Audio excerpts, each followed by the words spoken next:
Greetings, fellow adventurers and storytellers, and welcome back to Fail with Hope, a show/game/us sitting around the table, telling you stories, telling ourselves stories, telling a story all together, using the beta rule set version of Daggerheart.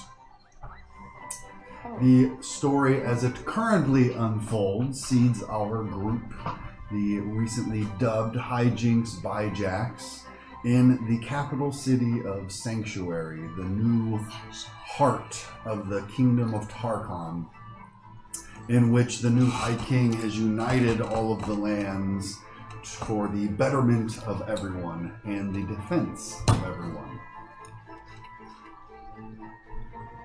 Tearing down the walls so that knowledge, innovation, and progress can be shared across the board. You recently were named the champions of this year's Festival of Challengers, having overcome the many challenges presented to you, including a fellow group of adventurers known as the First Scions, and spent the last evening, late into the morning for some of you, reconnecting with family,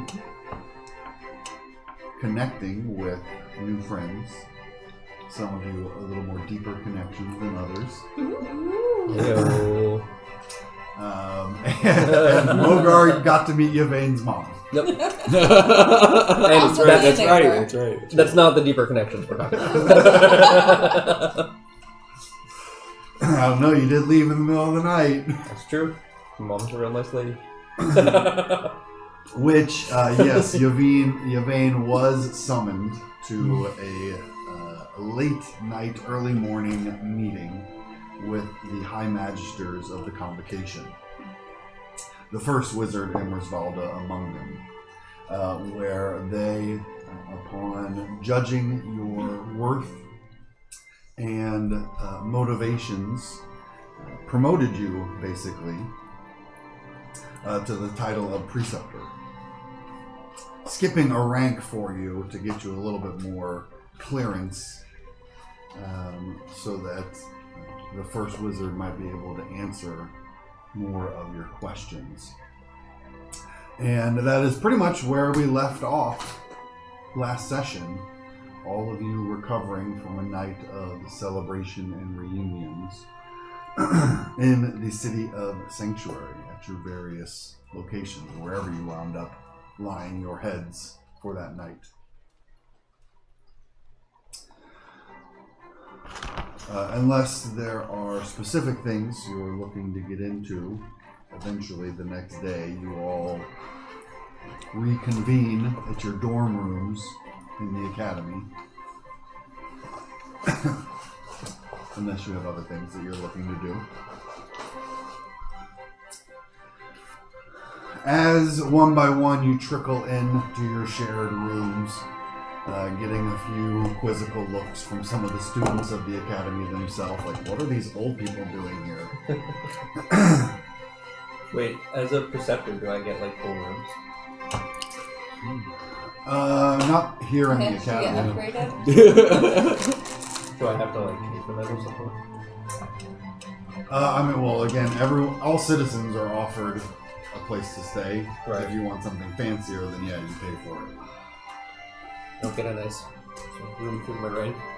Alright, I kick that. You're good. Nice dorm room, right? Like you have your own bathroom. Right, like a suite that I Well, like with the upperclassmen. This building itself is more geared towards. Or do I have to like be an RA?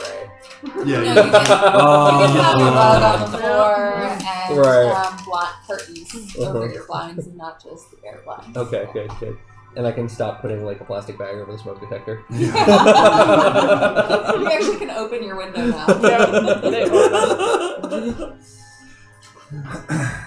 As you all regather here in the dorms, regaling each other with tales of what you got into last night, depending on how much you wanted to share. Are you gonna share? Well, if Share it came what? up, I'm not gonna just like say, hey, Who knows? Maybe you are kiss and tell her. Who you are kissing, of course. yes, Oh, you are have good time at bar. yes. And then at her, I think it's hers. It's probably not actually. It's a room she occupies. You are have good time in her occupied room. Yes. Did you are occupy her room? Like when Eh? she's present. Yes. Wow. Congratulations, I think, are in order. Sure. Yeah. That's a weird way of putting it, but You know, okay. where I come from, we just high five. As you two high five, there is a gentle rapping at the door. Well, you better answer that. Hello? Yes, hello. You hear the voice of the first wizard. As you open the door up, I don't know what I'm brushing. I don't have hair. sanding the scales.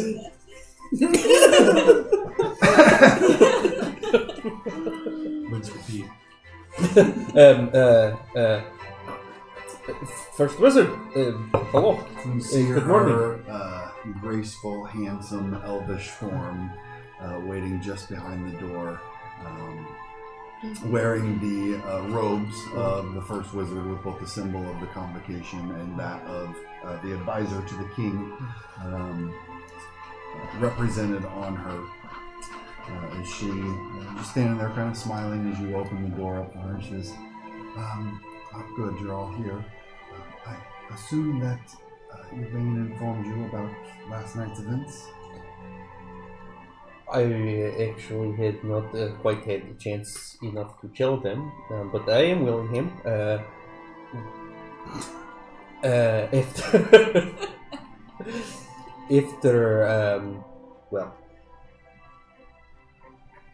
After dinner with my mother, there was a middle of night summons by High Magisters of Convocation, and based on our success in tournament and faith in our abilities, I have been made preceptor of the arcane convocation of mages of the Kingdom of Tarkon. Congratulations. Da. Wow. That's when we say congratulations. Okay. Explains why you probably. slept in. Da. Wow. So they just came and took you out of bed? It was very dramatic, I assume, for that effect. It was middle of night. Had to go right now. Don't tell mother or anything. You just left Mogar with your mom? Wait, you just... I am sure that Mogar would look after my mother. What are you trying to do? Did I'm you just know saying, it it's the was middle of the like really the people from Convocation and not someone that's trying to kidnap you? Well, I am have, obviously suspicions and doubts, but I am also know that part of what they are tested for is to be ready to meet any occasion, no matter what may be demanded of me. So, if it is trap and I have to be kidnapped, I will do my best to fight way out. But A bit of a final test to test one's willingness and ability to follow orders. Question. Their dedication. Quick question. Did you figure out your doppelganger problem yet? She looks up and down the hallway and says, "Do you mind if I come in?" of course, please. There is not much space in here, of course, but here there is a seat on bed. I will stand. You guys do have a bit of a common room area. Of course, that is silly. Do not. There is no bed. The bed is in another room. Don't think about the bed. Who's up? Middle of the night. She takes a quick glance around the room, and then you can see she kind of gestures with her hand and whispers a little bit. And over on the kind of service table, the tea kettle starts to bubble and boil. You see some of the cups moving and sorting themselves out as she delicately sits down in one of the chairs. Just, please, sit. I said, You all came to me, returning my family's heirloom, and I am still grateful for this, but you came with a number of questions that I have been unable to answer. I still may not be able to answer all of your questions, but with Yvain's recent promotion, his clearance levels are a bit higher. I might still be bending a few of our rules and protocols, but I think for what you all have done already for the kingdom, you deserve some answers, the ones I can give at least. As far as a doppelganger, I'm certainly looking into the matter and have other individuals looking into it. She kind of gives a pointed look over at you. They were at High King's Court, is where Glaucus and his team met with this imposter. It's not too terribly far from the Citadel. I have visited the establishment a few times, but I certainly wouldn't be handing out missions from there. I rarely take on missions through the convocation myself. Most of my duties are involved with advising the king and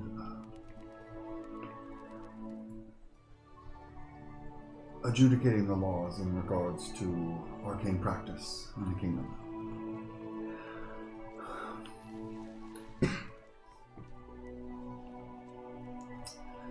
But in regards to the doppelganger itself, I'm not sure what is going on there or why someone paid Glaucus and his friends to track down the amulet.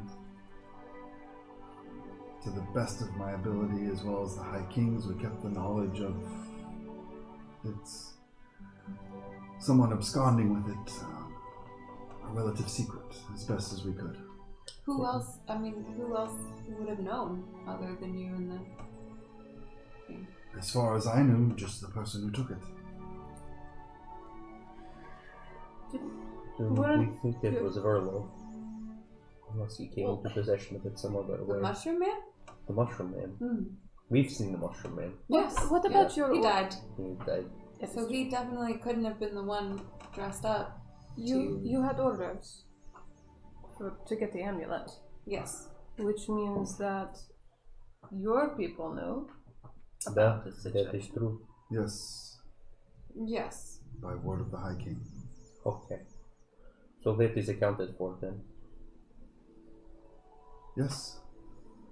Oh. She, I was aware, was on the hunt. Who? Me. That. Yes. You guys not so much. You didn't know that they were... Well, you weren't really looking for it.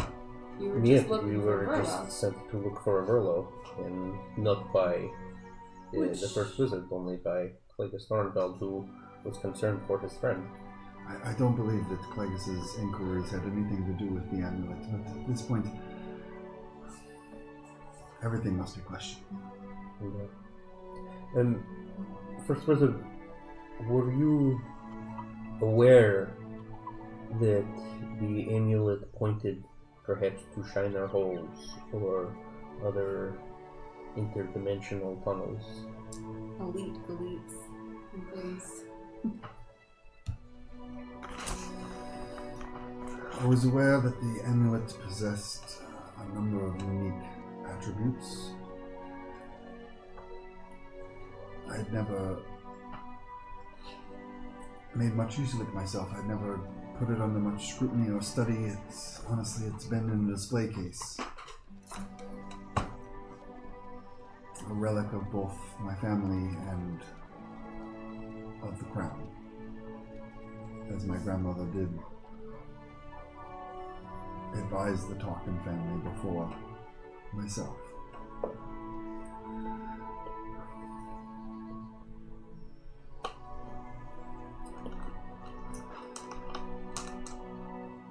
To best answer some of your questions, perhaps I should start a bit further back. Things that, of course, Yvain and Suni, you have been instructed on previously to earn your license to practice magic here in the kingdom. But for those less educated in such matters, let's start a bit further back.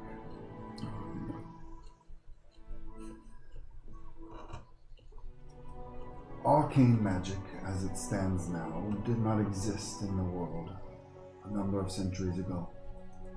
There was certainly power granted by the gods, spirits of nature. But power like this to control and manipulate the forces of the world without patronage, without oversight, seemed to spring up out of nowhere. My grandmother was one of, many say, the first practitioner of the arcane arts, able to tap into this new power and to use it to sculpt the world around her. So she was actually the first wizard. Yes, by title and by merit. In fact, the title sprang from her being among the world's first magic users. Arcane magic users.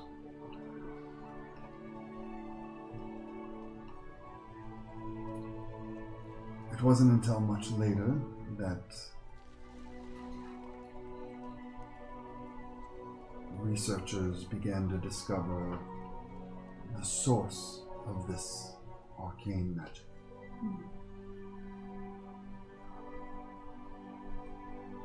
They discovered the first rift, or shiner hole, as you so eloquently put it. We have been working on deciphering Verloa Desi's research notes, and he is make reference to exactly this possibility. He was apparently on the right track. He was always a astute observer and deducer. Well, what we discovered was there was an energy, a power emanating from these rifts. We didn't know at first where it came from. Speculation and hypothesis is it's a plane, similar to our own, but different. It's entirely inhospitable. Any ventures into exploring beyond the rifts has led in mortal failure. Have you ever considered then, if that is where our magic is coming from, that it might be a resource, it might be a limited resource from these other blades? Indeed we have. And we also discovered that this other plane is apparently the home of the Shiners. They've been coming through the rift. Once we started tapping in, they started to come through. They were a threat, completely unchecked. Until we discovered a way to regulate, to throttle the rift. You are saying the rift, as if there is one main rift. Down in the basement? She gestures over, and the pot of tea that is just finished brewing comes over and settles on the table beneath you, and then she gives another gesture as she appears to be warding this room. And she says, the location of the academy is not a coincidence. It was placed here for near access to the first rift, and to guard it in case more of these rift beings, these shiners, came through. It took us a long time to find a way to not only stabilize the rift, but to keep it safe. The rift beings can no longer pass through the rift. This rift. Each of the academies around the kingdom has a rift at its core. A rift that they regulate and they guard for the safety of everyone in the land. Who has opened these rifts? Is it Shiners or is it Academy mages? There has been much speculation. The best we can tell, we don't know. A natural occurrence of some kind, some crossing of the planar boundaries, places where these boundaries are the thinnest, perhaps. It's only speculation, educated guesses at best. But we believe that the more this power is tapped into, the weaker these boundaries have become. The more that we used arcane magic in the founding of our society, the more rifts started to pop up. You've been taking in people, you've been training people all over. We've been erecting these convocations, these towers, and training generations of magic users. Yes. This is a gift. But One that we should be grateful for. But if it is a resource that is making that veil thinner and making it harder to protect us from Shiners, why would you keep on allowing more and more and more people to use and learn? That is a layered question with many answers. The first I can assure you is up until recently, for the past century, no new rifts have formed that we've discovered. As we have stabilized the rifts that are here, found a way to harness the energy that they're releasing in a more controlled fashion, they've remained stable. No new rifts have formed.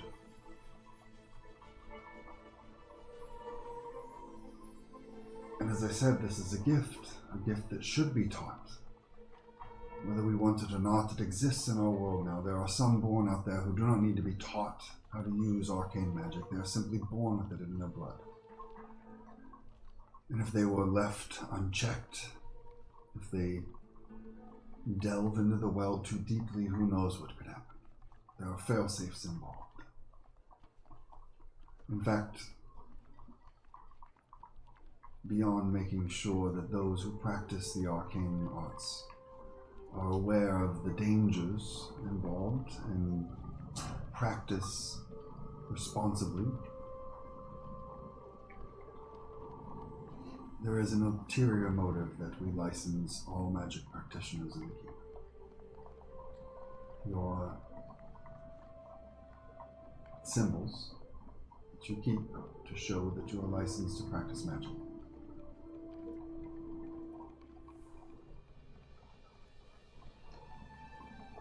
Should the need arise, they can be used to track any magic practitioner.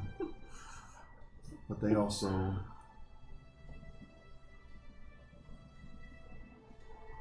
Or can they kill us too? She gestures again as one of the teacups and saucer floats up off of the tray and towards her waiting hand, and she says, every casting of a spell, every tapping into this power,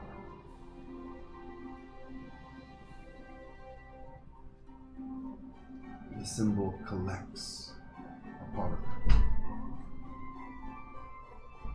Something like a tax, the way that every other citizen of the kingdom pays in a monetary fashion. Arcane practitioners pay back the kingdom with some of their magic. That magic is used to maintain the security measures located around the rift. A fraction of the essence that you are channeling is brought back to power the devices that keep the rift safe and secure. That's That is actually remarkable. ingenious. I would love to actually learn more about how you were able to do this on the buildings. Yeah. Listen, I don't understand really anything about magic, so I'm really struggling to keep up with what it is that you guys are saying right now. Are you saying... all of the time, every day when we are use magic, every spell that we are cast, tiny little bit of that magic is go back into this page and is help to charge the security measures that keep these risks stable. And that is everywhere there is a mage tower. All over the world, globally it is done. There is... At each of the academies, yes. You just said all that? Yes. Oh. I don't get magic. That's crazy. That's crazy. How did you think of that? You thought of that yourself? I was a part of the think tank that devised some of these systems, but it has taken us many decades and many of the brightest and most forward-thinking minds to come up with these solutions. The rift that we found, it seemed to have been intentional. I get out my backpack, I get the book out, that's like They have damaged. used Book of Hurt People to power this. There was a contraption around it, and we were not able to bring it because it was big and bulky. But this book, it seems to have and been... you see, she takes the book with a reverence unfamiliar to you outside of your people. You can see a great respect as you hand over one of these books. She takes it and she says, "This is not like what I have read about. It looks different." It is broken now, and it is also, it seems, not the original It was a version. copy, you had said. Yes. She very carefully and delicately is kind of turning it over and turning some of the pages. You see her hand kind of tracing this stuttering, broken script as it waves over the page. She says, "This is what has sent a number of alarm bells off throughout the congregation. Your reports that you brought back seem to indicate that someone or something is opening new rifts." Convocation mage. We heard that's with one of the bandits. At least in the Briarwood. All members of the convocation are under intense scrutiny at the moment. Their whereabouts and locations are being verified. I think it was a woman convocation mage, if I recall correctly. I believe that was our impression, although I do not remember exactly the words that were said. I mean, they could have used some kind of disguise magic, but probably not out there. If new rifts are being formed, it is a threat, not only to the kingdom of Tarkon, but to the world. Shiners could start pouring out of them as they apparently already have in Murat. Recently, There is rift in Murat. There is an academy there. We learn magic there. So there is at least one of these origin rifts. But now it would seem that there is a new rift that is causing problems. Or the security has been Or compromised. either of the two. as far as we know, there has never been a rift in Murat. But given the recent sightings, numbers, and confirmed reports of shiners in the land, and your recent information you brought to light, most of us, including the High King, believe that a new rift has been formed in Murat. And it is essential we do something about it, but unfortunately your people are quite independent. A holdout, not fully joining the kingdom. I do think that it is rather convenient that both the Briarwood and my homeland, both not really wanting to join, now suddenly have very, very convincing reasons to join, if not bow down to armies that would come in to try to conquer for global peace. It would be given protection, though. Whoever is doing this might be doing it to avoid the eyes of the kingdom. Places where the defenders aren't.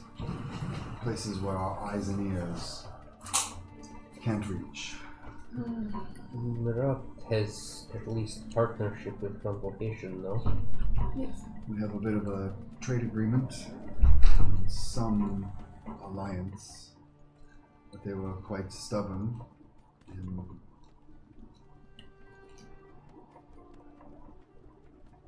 maintaining a full allegiance. They wanted to remain their independence, and I do not fault them for this. If they are anything like Sunni, I am not surprised. However, with the recent attacks, I hope that they might see some of the greater benefits to being a part of our alliance.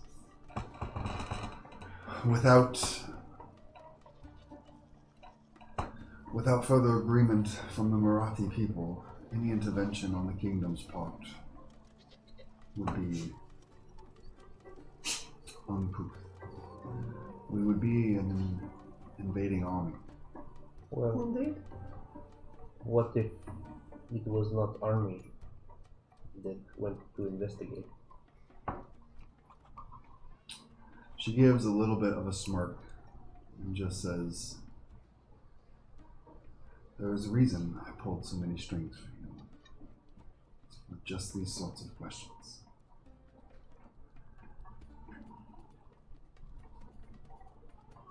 I think that the High King has sent delegations to speak to the Marathi, to plead that they would allow us entry. But I don't know if we can wait. Have they done that recently, given all of the refugees? As soon as we got the first reports of what was happening in Marat, we sent our delegations. But your people are quite insulated. Sorry. It's true, Abby, it's true. Hey! That's enough. There's no shiners, I promise. They've started to listen, but I don't know if it'll be fast enough. And a smaller force might be able to get further than an army could. And perhaps one of their own might be able to help them see reason. At the least, to give some unofficial support. I am willing to go back and see what is happening and willing to offer advice that makes most sense to me.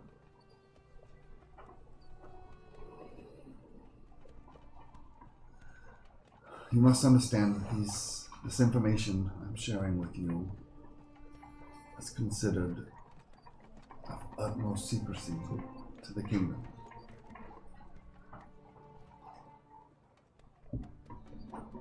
Most of the people wouldn't understand the value that these rifts offer compared to the threat that is also inherent. All you have to do is explain that all of this free sanctuary, homes and food and magical walls that automatically clean themselves and all of these things are attached to your rifts. And it's shiners, while also good things. Most people can understand that two things can come from one thing. Fear is very powerful. Would they also understand if they understood that there was basically a doorway to the shiners underneath their feet? There's also a simple concept that is more about the discussions that happen afterwards. But they have already put so much power in your hands in terms of what is good for them already. It'd be interesting for them to suddenly decide that they need to decide for themselves. That is part of the point. What is good for them, what Sanctuary has been able to do, none of it would be possible without the Rift.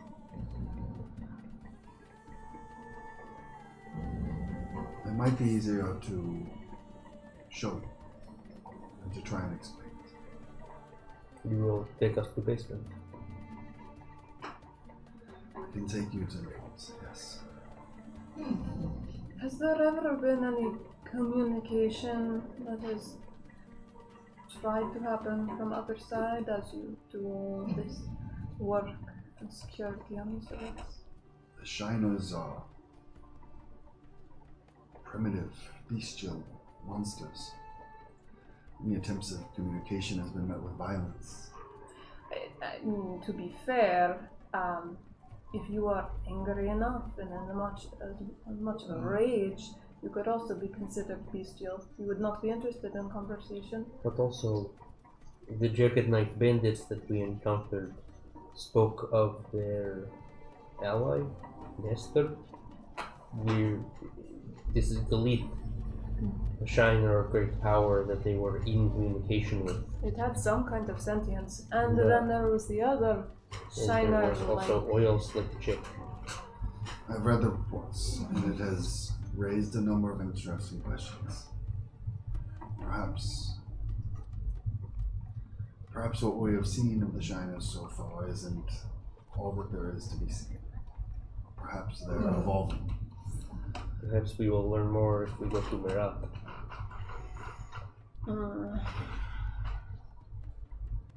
She takes a final sip of her tea before she sets it in the saucer back down. She says, she rises up and she says, "Please, if you will accompany me, but I must have your assurances that what you are about to see never leaves this circle. These are state secrets." Fine. That, Yeah. of course. Of course. She stands and glides towards the door, dropping the ward around the room and walking out into the hallway to lead the rest of you.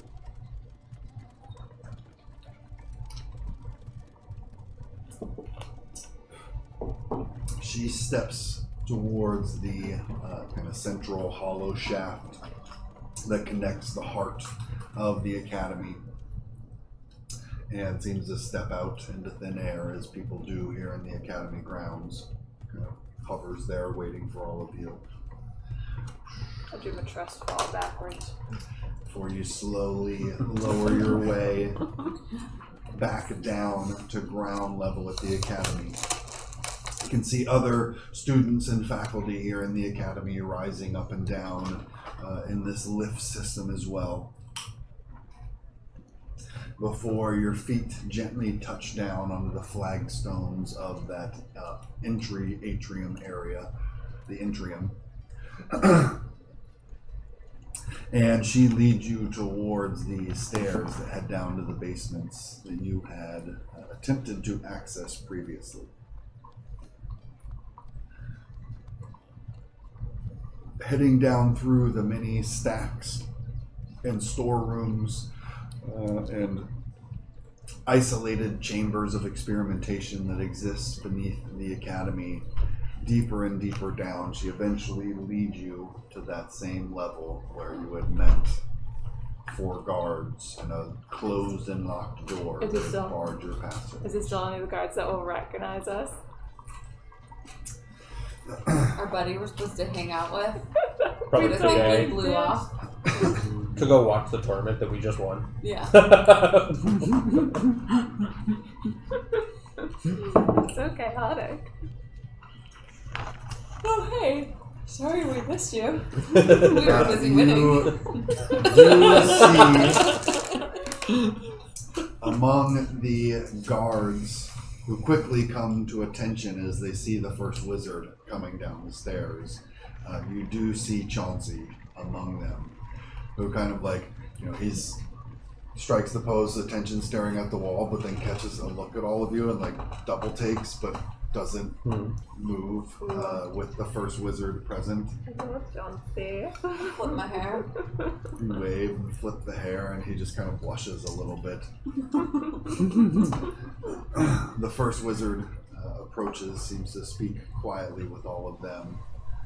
They give a bit of a questioning look at the four of you before taking paperwork and a badge that she presents and inspecting them, handing them back, and they step out of the way of this massive, almost like a vault door made of metal. The number of what visibly mechanical locks on it, but you both catch hints of arcane locks in place on it as well.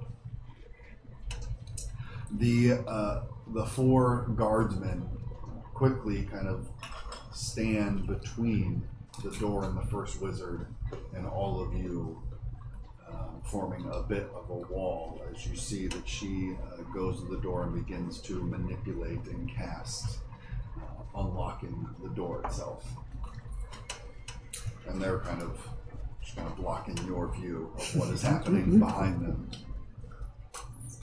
You hear a number of the kind of chunks and thunks and turning of gears and levers, the mechanical workings of this door releasing over the next few moments before there's finally this kind of, and she glides the door open easily on well manufactured and oiled hinges despite its bulk. I have a question as we step inside. Those papers that you showed them, do you normally carry those around? Some of them, but not all. To access these lowest levels, special documentation is required. Is there anything like special that you would carry that your doppelganger would not know about or would find hard to replicate if you ever ran into them? That's a good question. I am full of them. I'm not entirely. I can't think of a specific thing. It's my ring, but if anyone that's seen me has seen the ring.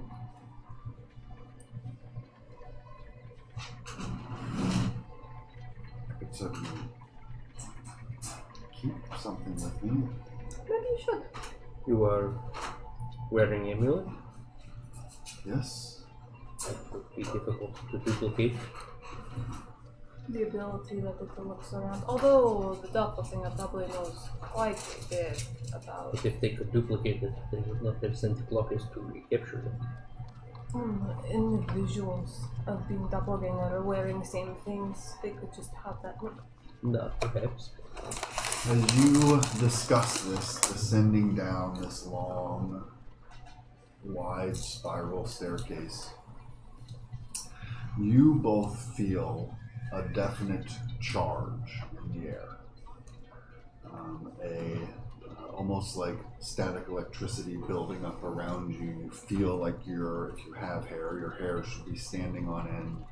A similar feeling to that you felt at Cliff Top, although less chaotic, more controlled almost. Do we feel any kind of erratic emotions? Not more strongly than you have recently already. Do we have any strong emotions at the moment? Now that the challenge is kind of like settled down and stuff. We've had some weird emotions recently. We have, but like right now, do we have any? You still feel some of that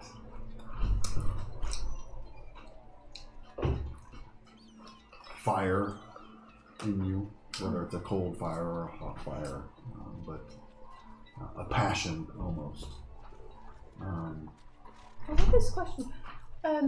So yeah, maybe you carry around something now that the doppelganger wouldn't know about underneath clothes. But what about the emotions that the rifts can give off? It would seem we had when we were at the Briarwoods, at Clifftop, there was so much negative anger, Rage, overwhelming rage. Now that I am here, I've noticed certain emotional mood swings, I suppose. I'm not sure if it is residual or perhaps this rift. This is the first that anybody has found this sort of connection.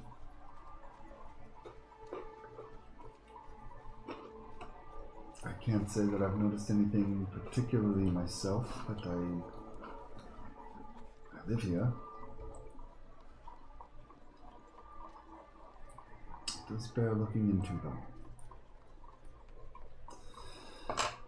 You can all feel kind of the weight of the earth as you continue to descend deeper and deeper beneath the bedrock of the island that the Academy is built atop of. And you both feel this energy around you intensifying and growing stronger. The stairs lead down past a number of chambers, each with a locked door on it. Before she brings you to what appears to be the lowest level where the stairs end. And there is a final vault door, this metallic door with the triangular symbol of the convocation over it in front of you. And again, you can both detect signs of not only arcane locks in place on this door, but also wardings and protections and alarms. As we walk through the hall and I notice all the different locked doors around us, I ask, so there were shiners that would come out of this rift in the past, yes? Some centuries ago, yes. You were try to capture them and study them and Of course. perform experiments on them? To some extent, they have a tendency of discorporating once they've been dispatched. But as I said, we have attempted to communicate with them, to find out more about them, find out where they come from, why they're here. We haven't been able to find any answers yet. We just assume. We've been working under the assumption that they're mindless monsters, basically. Creatures of violence and destruction. They're certainly a threat to this world. So we've done our best to contain that threat. She again goes towards this door to begin the unlocking process. She says, I cannot repeat or stress myself enough. Stress the idea enough. What you are about to see is the greatest state secret of the kingdom, and the reason for the convocation's founding and existence. So, the reason for the convocation's existence?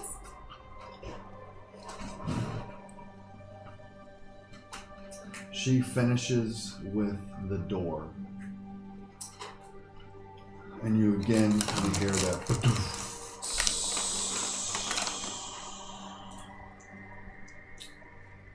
And the door itself swings outward of its own power. Which is when you can both feel almost knocked over by a wave of just boom. You can feel your blood almost on fire.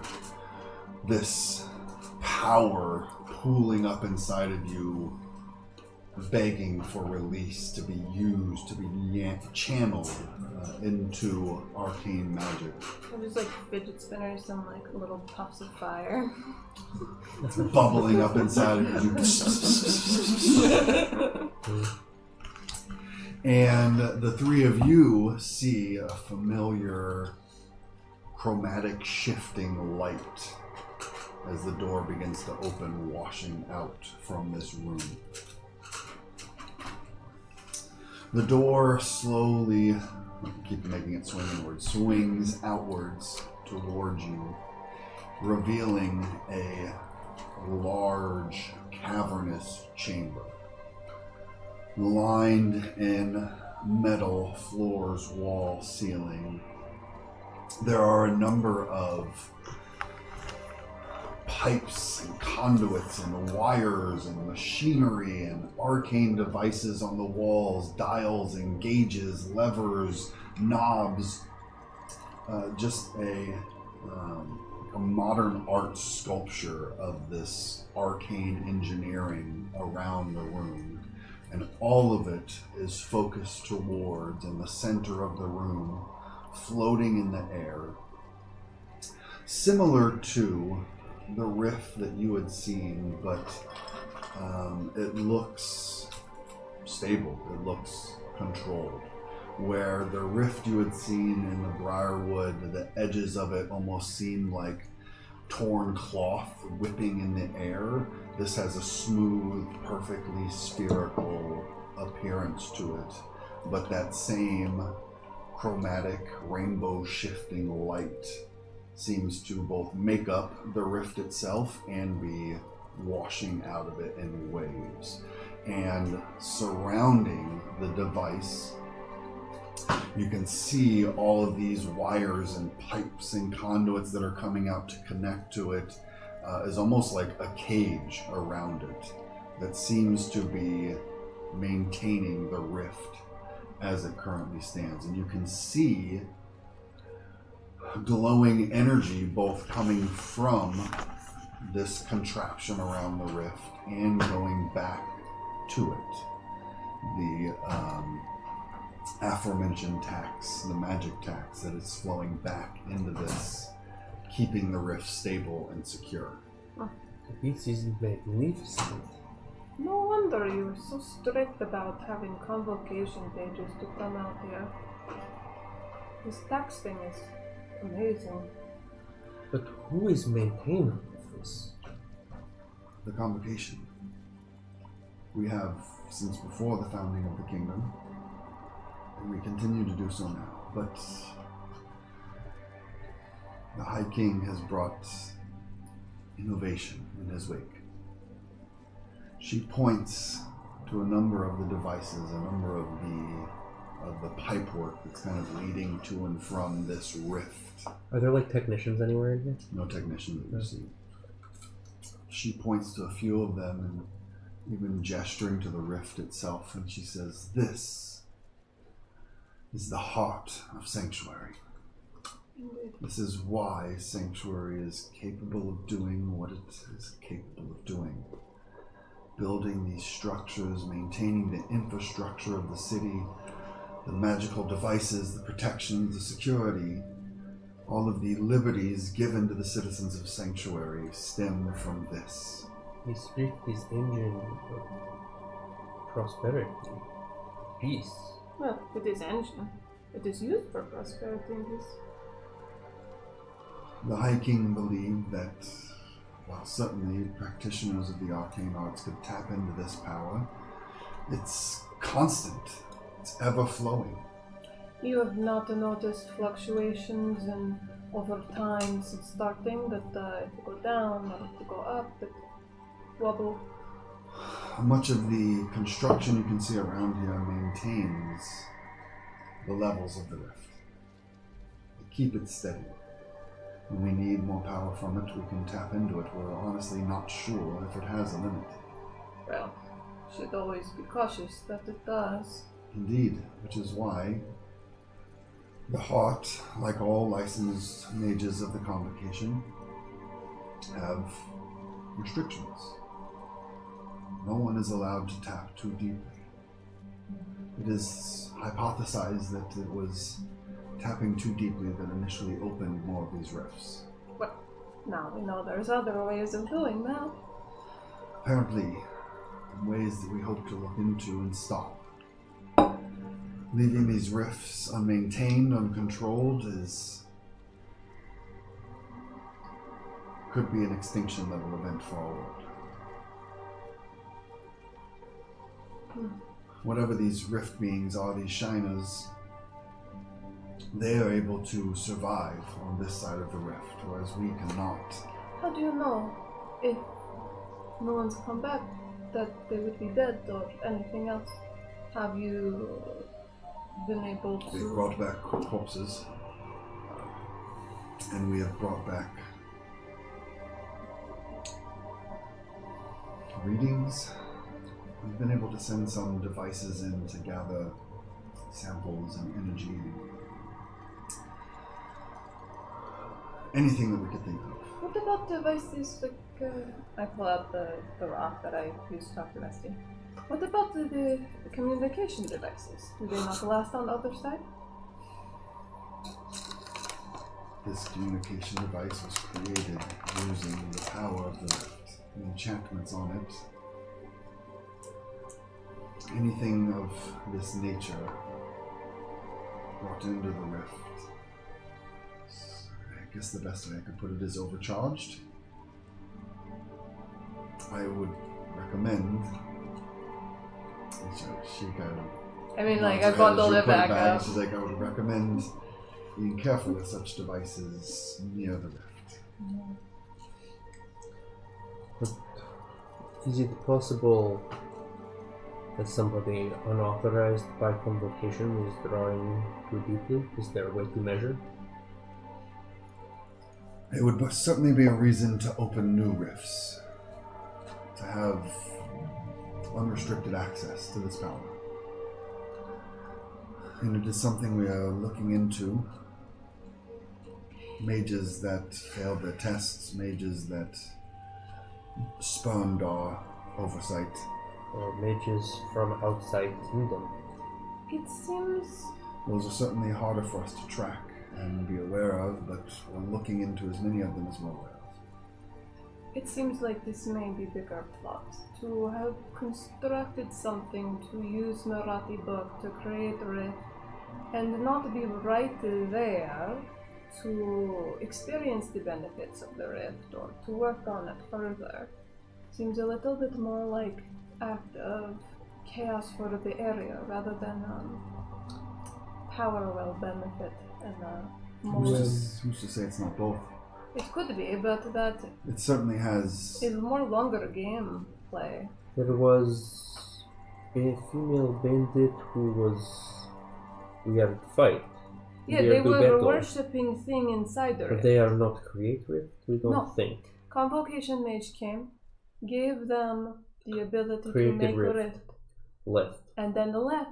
we think. Bandits were there, Da. doing thing, saying thank you, Convocation Mage, and all hail crazy, what was his name again? Galit. Galit. Let us This draw was- triangles on forehead and praise.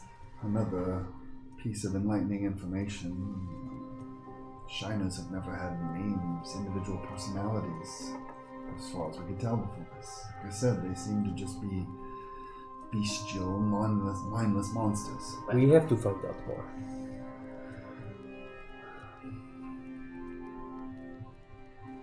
I can assure you the convocation has taken these reports of new rifts quite seriously. We are dedicating every resource to the problem. And we hope that you all can be another resource that we can rely on. We need to find out if there is a new rift in Mirat. If so, what we can do to stop it. To stop the Shiner threat.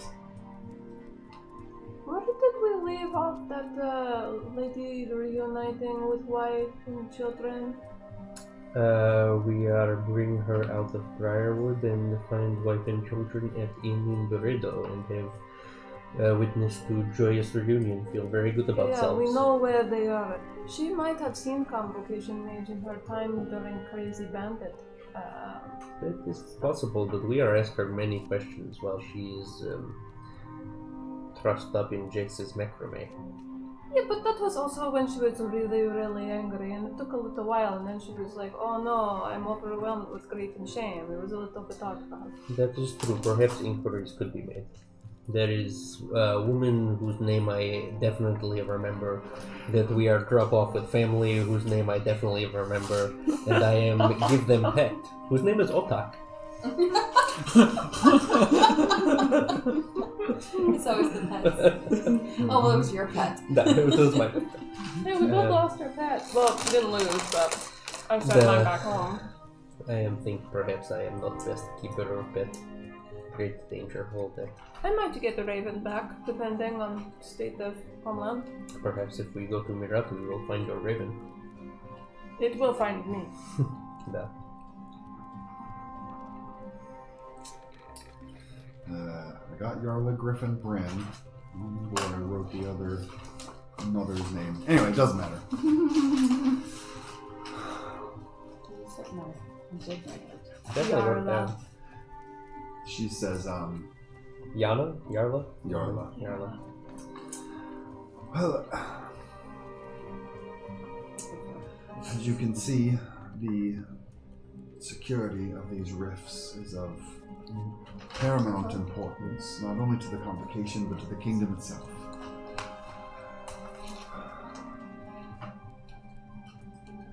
If there is another rift out there, she looks again at this complicated security device. It needs to be regulated. It's why the High King is sending the defenders to the Briarwood.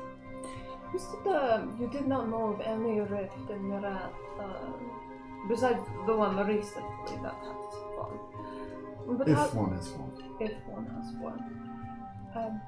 How would you have been able to really assess that we wouldn't have had one and learned to deal with it?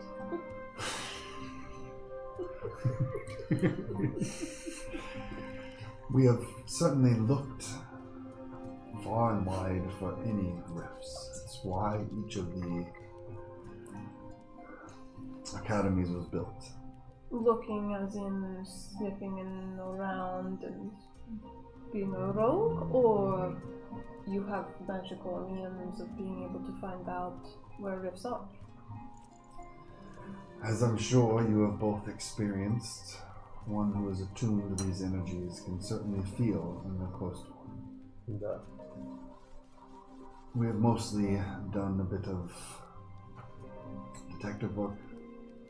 Areas of high shiner activity were looked into. Those that were sensitive to such things could hone in on any of these rifts. And since the founding of the 7 academies across the lands, in addition to the defense provided by the kingdom, shiner attacks have been down. We had hoped until recently that we had finally gotten the situation under control. There are always rebels. And there were certainly still shiners out there posing a threat. We had hoped that they were just isolated pockets, leftovers from when the shiners had more access to our world. But perhaps there are more rifts out there that we haven't discovered yet. Smaller rifts would certainly be harder to detect. The rifts that we have found and contained are certainly of, and she gestures again, and the rift you had seen in the Briarwood was maybe 6 to 8 feet across and tall. This is a good 15 to 20 foot wide sphere of energy. No roads are covering that. Very big though. Would need to be very bushy rug to cover that shiner hole. No, have you consulted with clerics of different gods that are able to commune with them to find out more about why the rifts formed? We have pursued every avenue that we could think of. Do the Best we can tell, the gods are either unaware of where the rifts came from, or what this other plane is, or unwilling to share that knowledge. They did not have any conflicting opinions, is there? Not that anyone has shared with us that we've been able to uncover. Certainly believe that, as I said, magic has existed in the world much longer than the arcane has. But the arcane is free. It's not granted by a divine power. It's not connected to the natural world. It's ours to shape and do with as we wish. I wouldn't be surprised if some of the gods might find it a threat. Indeed. That's why I wondered if any of them shared colorful opinions about the rifts. Nothing that we've uncovered so far, but it's an interesting question. Perhaps in your probings of communication with these creatures, it might be good to try to communicate with emotion. That would be an interesting experiment if we could get a hold of any of them again. Well, new rifts. Very dangerous ones, but for science. We will find many in Briarwood, I think, by now. Whichever ones the defenders leave alive. I can send word to try and capture some. The latest reports, the defenders entered the Briarwood 2 days ago. They will be securing the lands and bringing it under full control of the kingdom. Hopefully within the month, depending on the resistance that they meet, but there are no organized governments in the Briarwood. It's free peoples. And we did just kill the heads of the bandits, so... Yeah, that is true. But there will be more by then also. less organized, hopefully. Either Someone way, had to convert Trent, right? the rift that is there is most likely growing. It's offering increased power to people without any sorts of checks and balances that are in place here in the kingdom. Plus rage. Lots of rage. But it sounds like the convocation can have your support. As I said, a member of the Marathi society can probably get further than even a member of the convocation. I will help. Thank you. So, It is of importance to all of us. Yes, indeed. The entire society, if not the world, may depend on the security of these rifts. It is our duty to maintain that security. if we are there, we can help to protect your people. We can try. And recent reports, the Marathi people, they have been devastated. There have been massive casualties. I'm sorry to be the one to tell you this if you haven't heard it already. I have. There are indeed a flood of Marathi people coming out, looking for safety. Our best reports, Marat is an inhospitable land at the moment. Your reports, do they include elders and officials also coming out of Nara? Books? The elders and embassies that they have sent continue to claim that Marat is independent and fine and can deal with their own situation. But Marat, it's not on the border of the kingdom, it's floating right above the kingdom. The threat there, if there is a full invasion from the Shiners from Marat, the kingdom can't stand idly by and wait. We need to be proactive. We need to stop this before it comes to a head. If our suspicions are correct, and there is a new rift in Marat, She reaches into her robes, pulls out the amulet, the heirloom of the Valwood family. She says, "You're going to need this. I trust you will keep it as safe as you kept it in bringing it to me." You've been wearing it. You should make forgery to wear so that it looks like you continue to wear it. I have not been wearing it. It has been on a secure display case until it was stolen. Once you got it back, were you not wearing it? No. It is a beautiful piece, and it has certain attributes that are useful, but I don't know.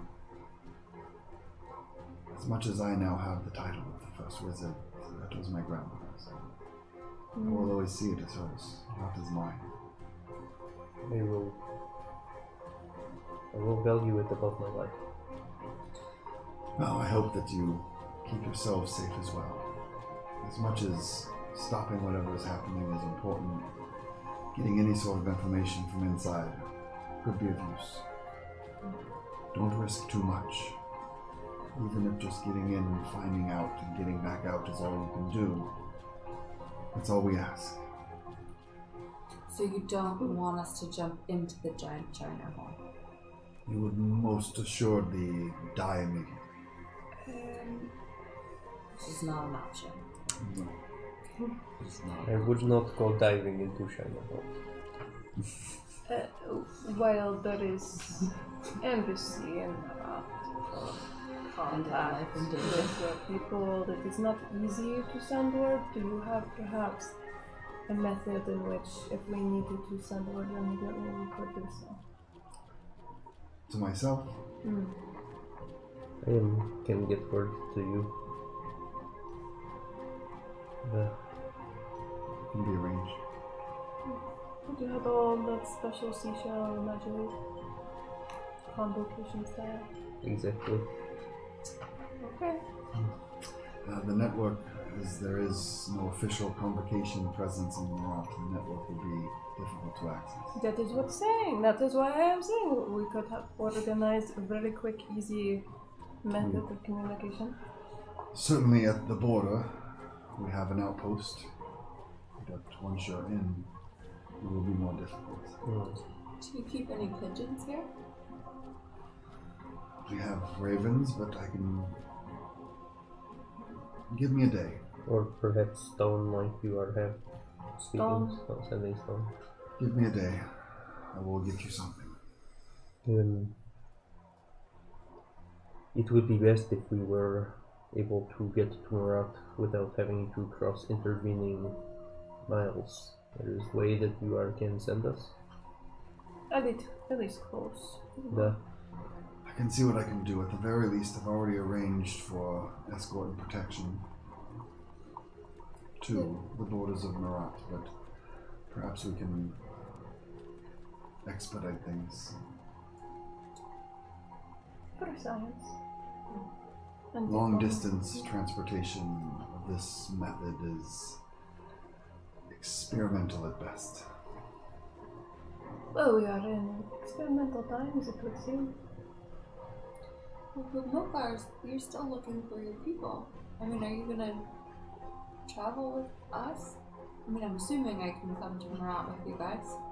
All the help of you would be appreciated if you would like to continue to serve kingdom in this way. Yeah, definitely. Mogar, also, you are very capable, especially, I think, almost twice as capable as you were yesterday. Yeah, you look like you slept very well. The borscht. It was a borscht. My mother's borscht is Impeccable. the No, I'm sure we'll find my people along the way, and it's definitely better to travel with company rather than be alone. So, we'll accompany you. is most appreciated. Well, I hope that I've answered the questions that you have to the best of my ability. I do apologize for the secrecy up until this moment, but these are some of the greatest secrets of not only the kingdom and the High King, but of the convocation itself. We don't share them lightly. In fact, I've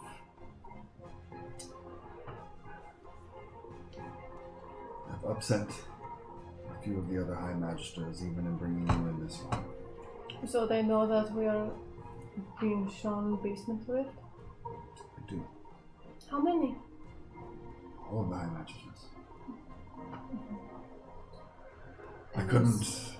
I couldn't get you access without their approval. Fortunately, despite their own protests, they are aware of the dire need of our present situation. If new rifts are being formed, if there's a Shiner invasion coming, it is the duty of the convocation to do something. To stop it if we can, and to be there to defend the people if we must. And so, if you'll pardon the callousness of it, you are another tool available to us. Oh, definitely. Were there any other magisters? I mean, aside from, the normal, like, oh, we're too new, or haven't done enough missions. Was there anyone who was just, like, really against bringing in other people in this information? More than the others? It seemed, I can certainly understand their hesitation to reveal this information to anyone but those of the highest level clearance. I could even say if the situation were different, I might agree with them. But I met all of you. I think I have a good read of character. And I hope that you all want what I want, to keep the people of our homes safe. This is our home. Yeah. Our duty is to maintain the balance and consonance of our realm. Exactly. If there are new rifts being formed out there, it will throw off this balance and quickly.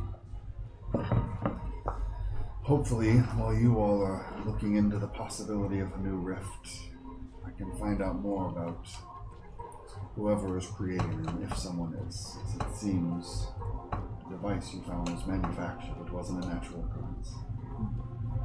Maybe you can give Blackus a real mission to help with that. You would certainly appreciate that. Yes, I shouldn't say this, but I hesitate to stroke his ego. No, you should say that. It is improper of a High Magister and the First Wizard to speak of other agents of the convocation in such a way, but if he has a use, I will be sure he is put to it. As I said, this is a time when any tool at our disposal should be put to use. I will say, Blackus may not be very subtle, but he is talented. Yes. And his team is good. Some perhaps more than others. Perhaps. Well, if you have any other questions, as I said, I can do my best to answer them. Otherwise, as I'm sure you can understand the urgency of the situation. I'm sure you need time to prepare. Yeah.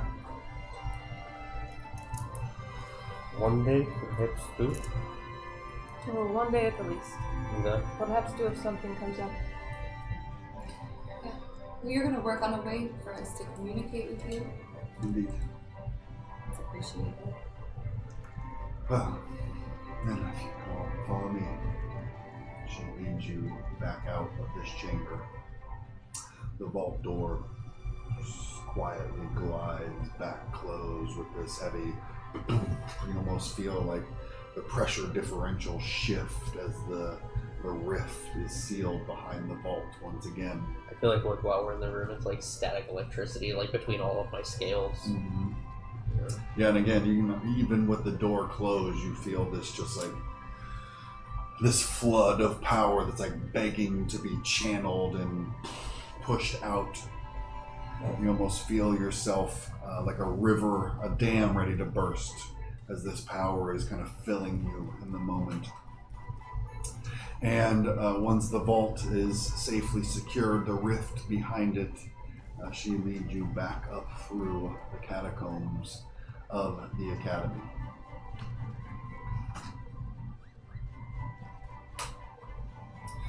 When you reach the atrium there, and you can see a number of people kind of give shows of formal respect to the first wizard as she comes through. She gives all of you a final nod. She says, well, I'll be in touch by the end of the day. Otherwise, you can reach out to me should you need. Good luck. Let God's watch over you. Thank you, First Wizard, for your faith in us. It is well deserved. I think you all are capable and destined for great things for yourselves and for the kingdom.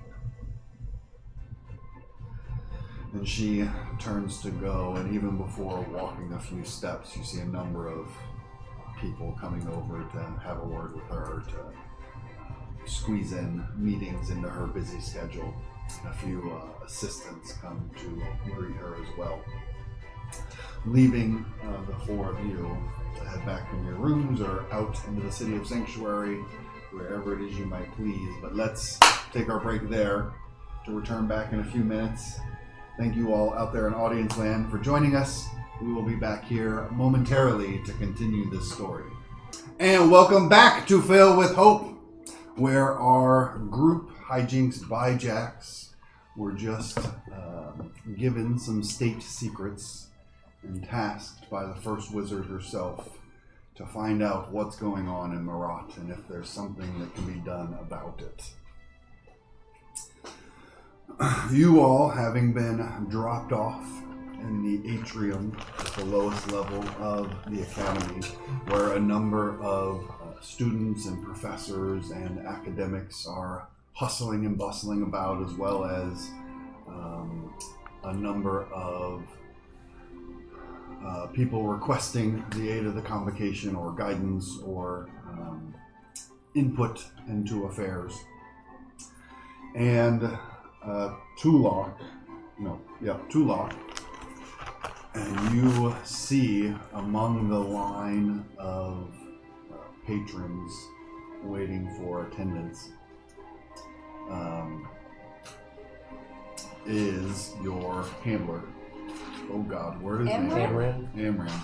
Amran. Is Amran in the? That's what I kept thinking. Amtrak. I'm like, it's not Amtrak. Amran on track. He is standing in the line of people waiting. Stands there long enough that he's sure that you've seen him, and then turns to leave, giving you the signal to follow. Why does he always do this? Makes me just follow him. Alright, I'll be back, guys. Secret. Oh, you have to go meet secret guy? Yeah, you saw him, right? The. Okay. You want It was very obvious. Okay.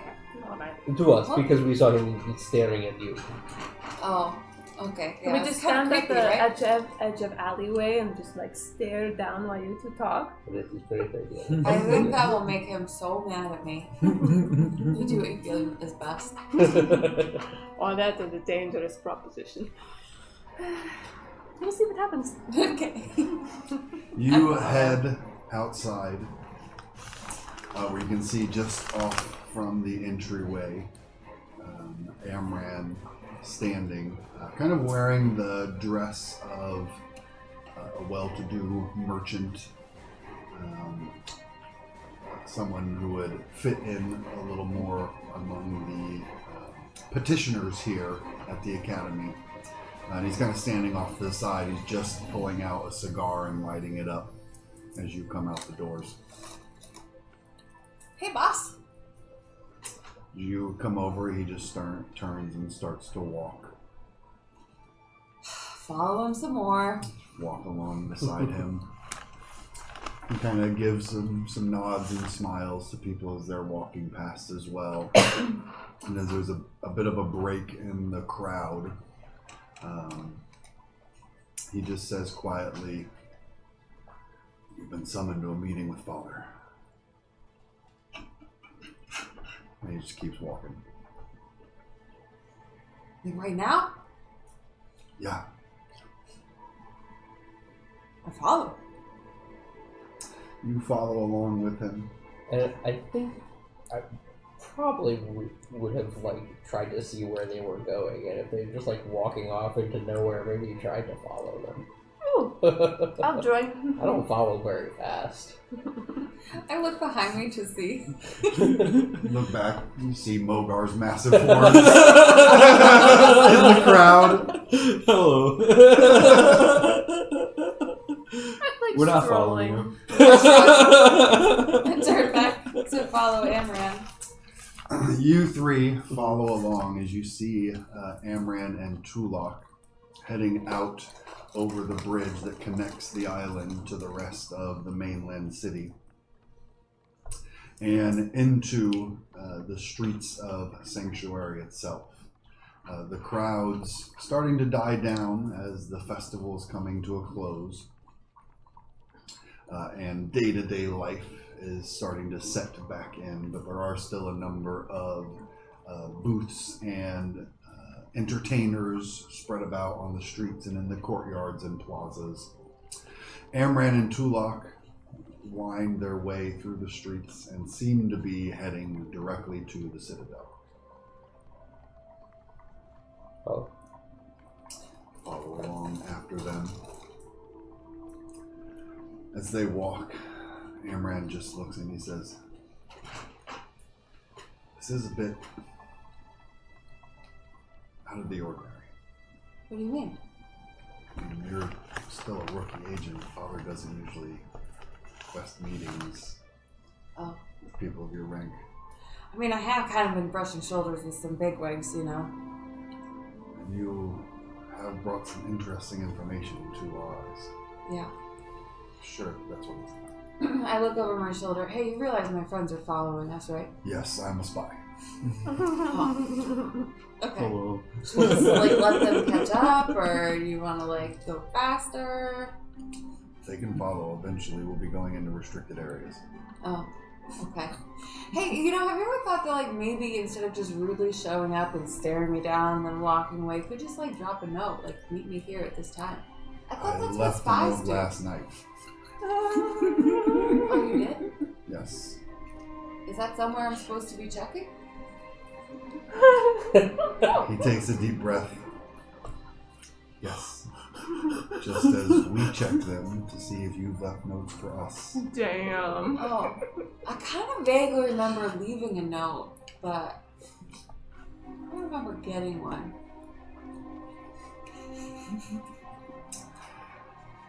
After some time of winding through the city streets, you see the massive fortress walls of the Citadel, the seat of power for the High King, rising up before you on the hilltop. Thank you, sir. As soon as you're walking. I bet there is a loose brick somewhere with a note for Tulok that says, "Meet me tomorrow." That she has not read. It would make sense considering she seemed so very surprised to see him. Duh. Yeah. He has so much patience. Patience of a saint. Duh. Probably goes with Tony. Probably is paid well. Tulok, you and Amran approach the inner courtyard of the Citadel. Dragon defenders still on guard to keep out those without access to these high levels of the government.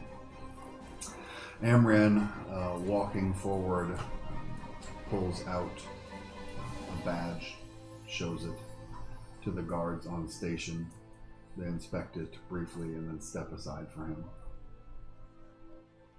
Oh. I pull out my badge from... You don't have to do that. You're with me. Okay, good, because I forgot to put it in my shoe today, so I was just going to fake it and talk a lot, but this is much easier. Yeah, just flip the hair. Okay. He walks in with you into the Citadel proper, the large, wide curving ramps that lead up towards it in front of you. But he turns off to the side away from the front entrance. You three are stopped at the gates by the Dragon Defender guards. Did I get like a badge of rank last night or something? Hmm? I showed that we sit there, let us in. Show them that and say, what's your business in the Citadel, Preceptor? Already lost. That is good question. Yeah, gathering information today. Seems truthful. Right? It is true. They confer with each other, and then the one who asked you a question kind of shouts out for a couple more guards from the guardhouse as they come out, and he says, escort these three. The 2 guards give us the loot. Thank you, Captain. Wow, look at you. Continue to follow them if we can. I love this. As you step in through, and again you see those wide curving ramps that lead up to the main entrance. You start to turn off to follow where Tulok and Amran are going, and the guards with you kind of put a hand on your elbow and say, those areas aren't for general public. We're not general public.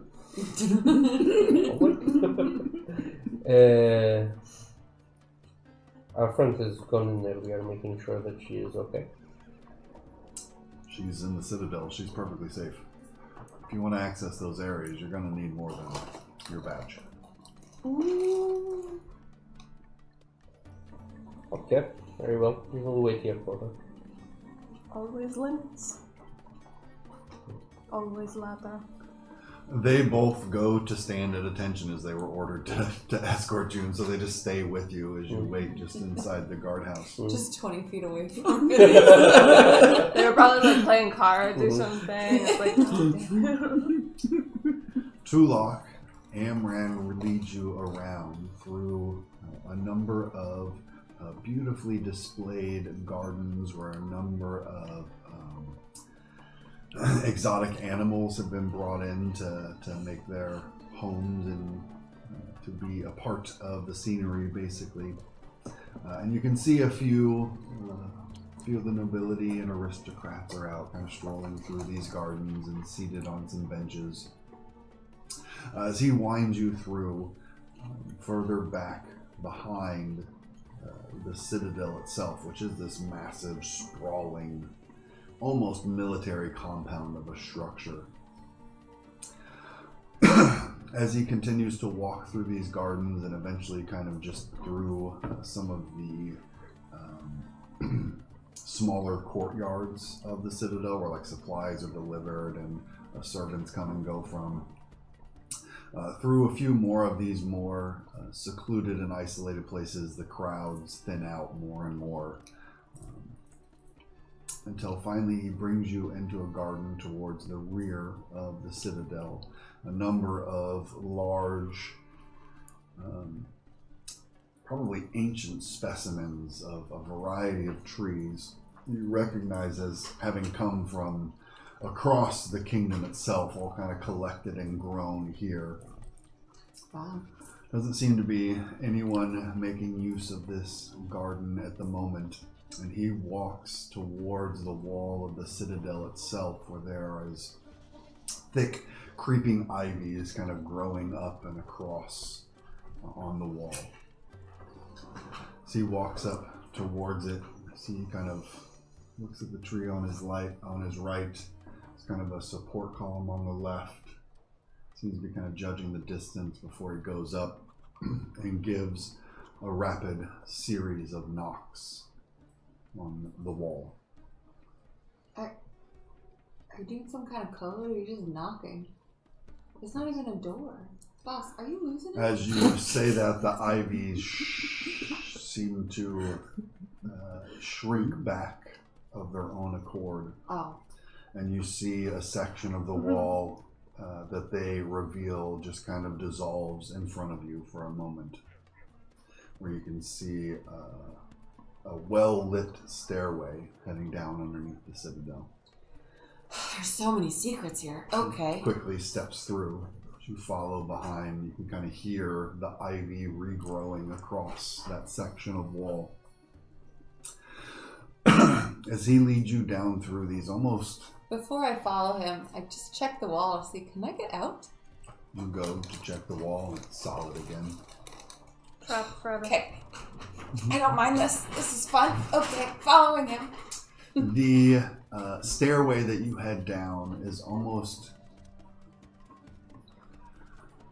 like harsh right angles everywhere.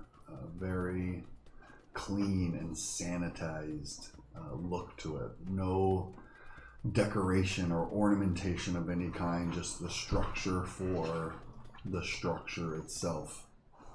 These rigid, perfectly spaced stairs that head down further in, the lights all evenly placed to give equal light on every step heading down further in. And he descends down into a larger chamber with the same kind of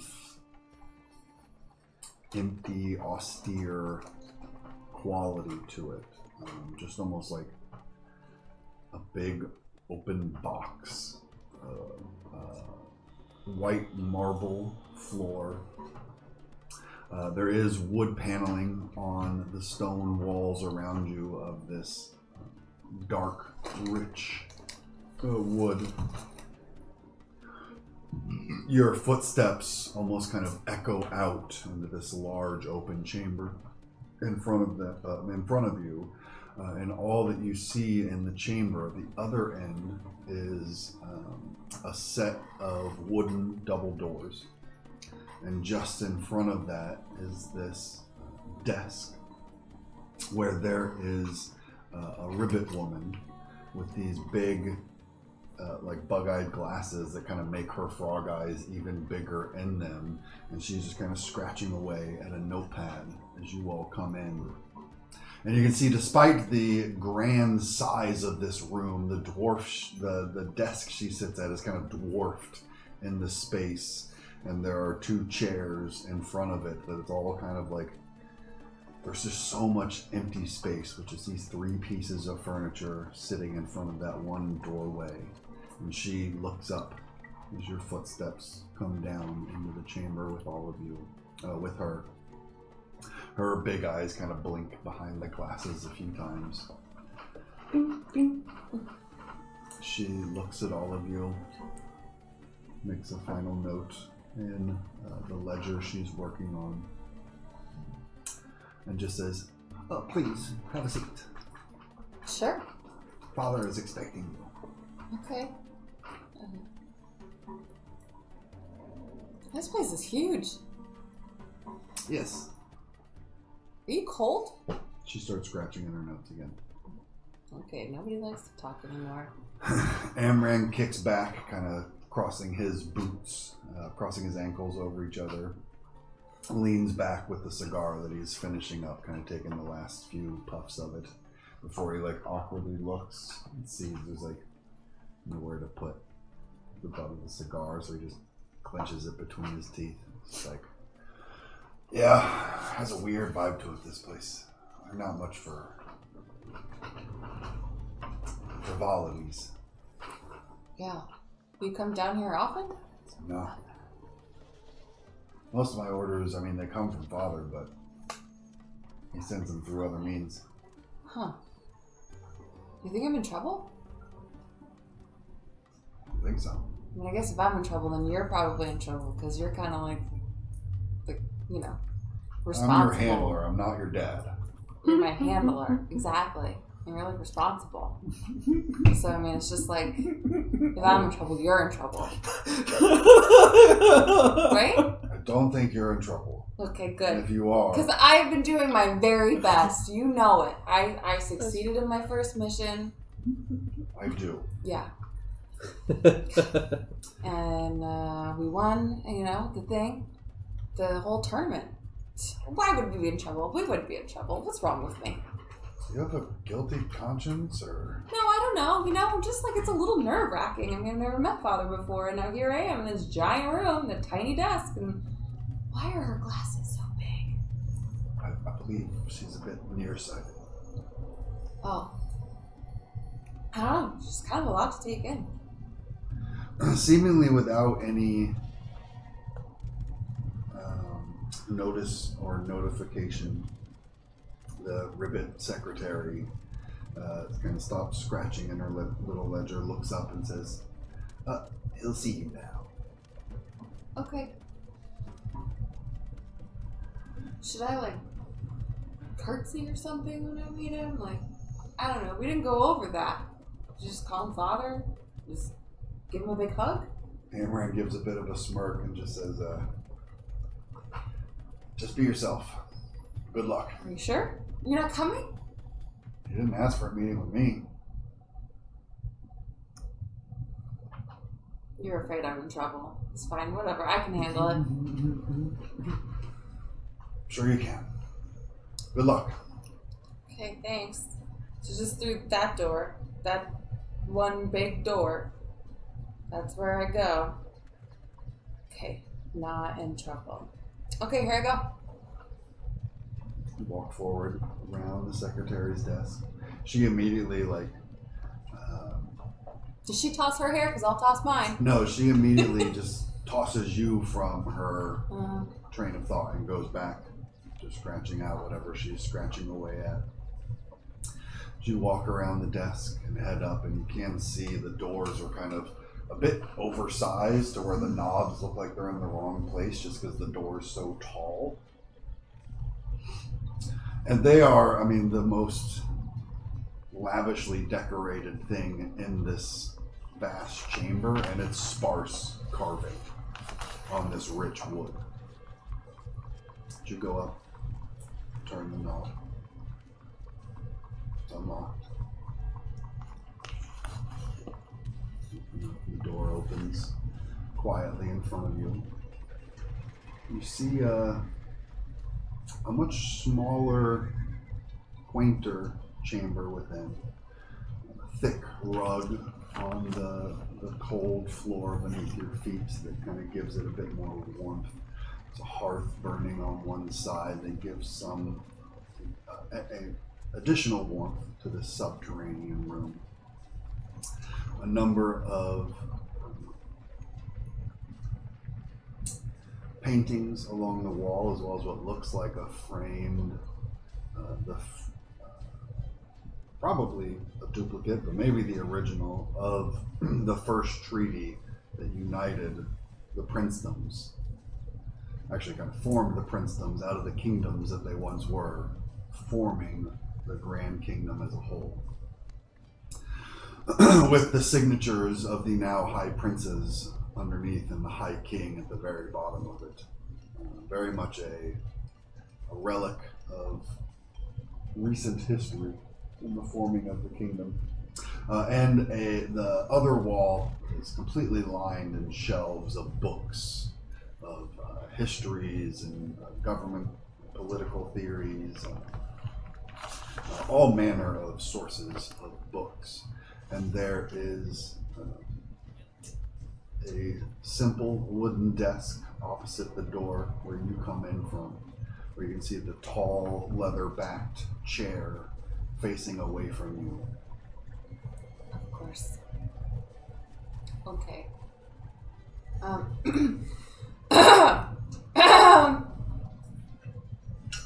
Father?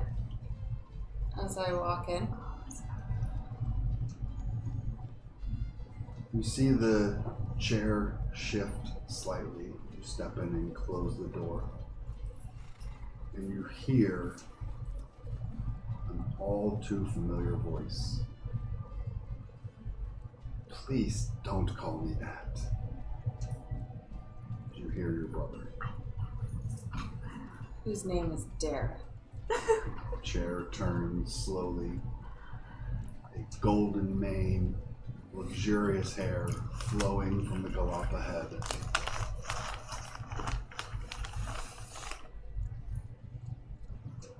As he turns with the same kind of lopsided, mischievous grin you remember from him as a boy.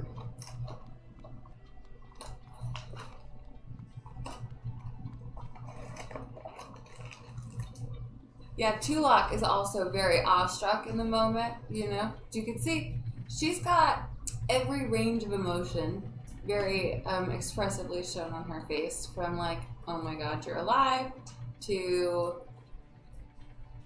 what the fuck, to where's father? Where is father? He stands from behind the desk. It's been too long, sister. Please, come. Spreads out his arms for a hug. It has been too long. It's been way too long. I've been looking for you forever. I know.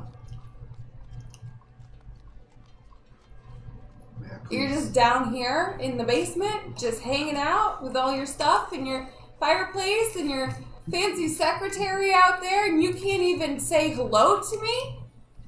As you become a bit more enthusiastic and frantic, he just walks over towards you, wraps your shell in a big hug. She just cries. Quietly over your shoulder. I'm sorry. You should be. My identity has become a bit of a secret, given my role in the kingdom. I mean, just a note? Just anything? I didn't mean to make you worry so, but my duty here is larger than me. You.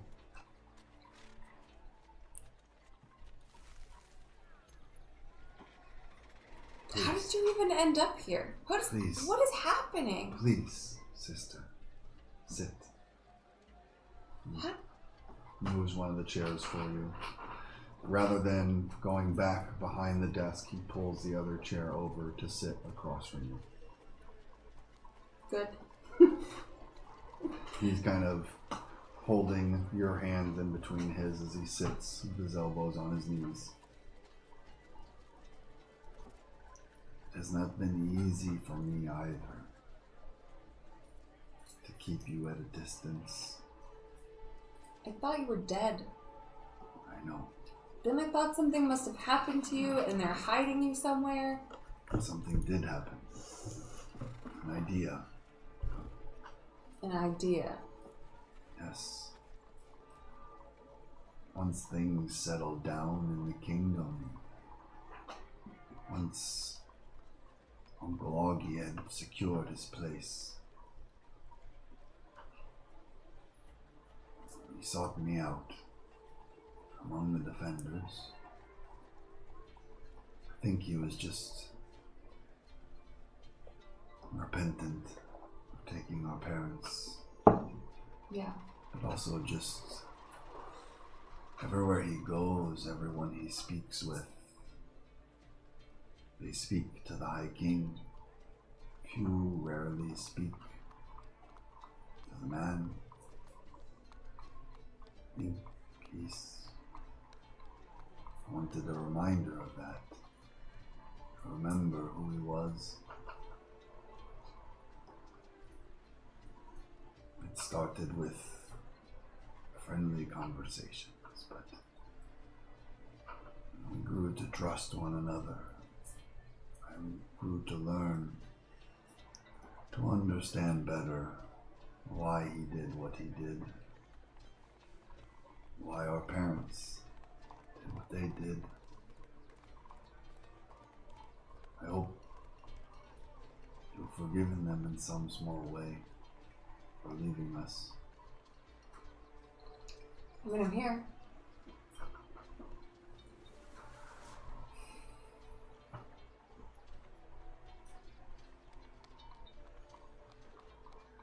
Once I spoke to the High King himself, once I heard his vision from his own lips, once I started to see it become a reality, I knew what an honor our parents' sacrifice was. And I knew that I needed to do anything and everything to protect that, to honor that. Look at the world they have brought for us. And they might have done it for everyone, but they mostly did it for us, to give us a world where we could be safe, flourish, and thrive. And now, I work with the High King to protect that.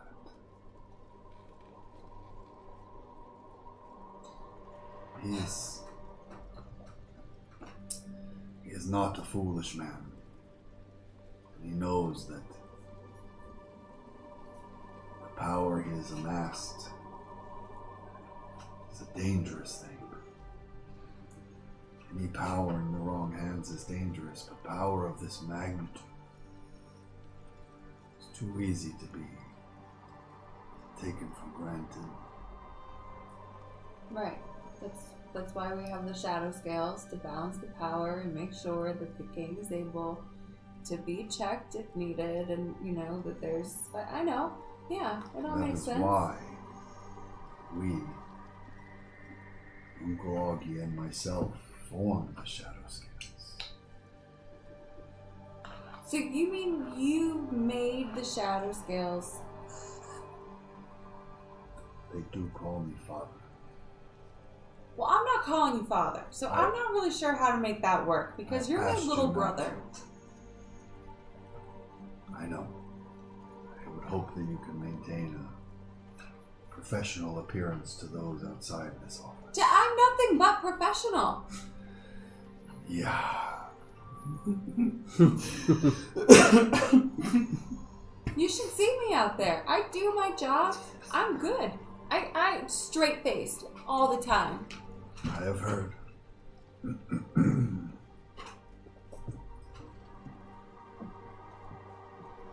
I was glad, so relieved, so eager to finally bring you in.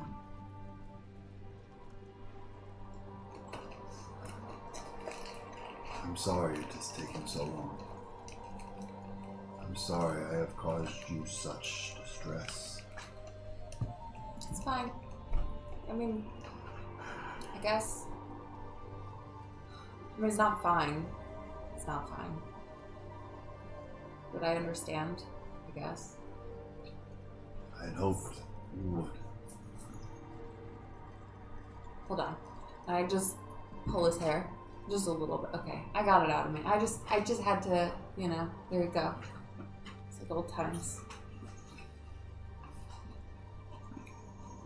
Just needed to know it was real. As you yourself said, it has been too long. How are you? I've kept tabs on you as best I could. Yeah. It doesn't tell me how you are. Well, I mean, I found some great friends. I don't know. Things seem better, being part of the sanctuary than before I joined. I don't know how well tabs you kept on me, but there was a time there after you left. It wasn't so fun. I know. If I had known then, if I had the resources then, well, we can't regret them. What we couldn't do. But Amaran found me, brought me in. Things are good. He told me as soon as he got word of you. Yeah. But he didn't tell me. He was bound by oath to protect the secrets of the Shadow Scales. Secrets including the identity of the leader of that organization.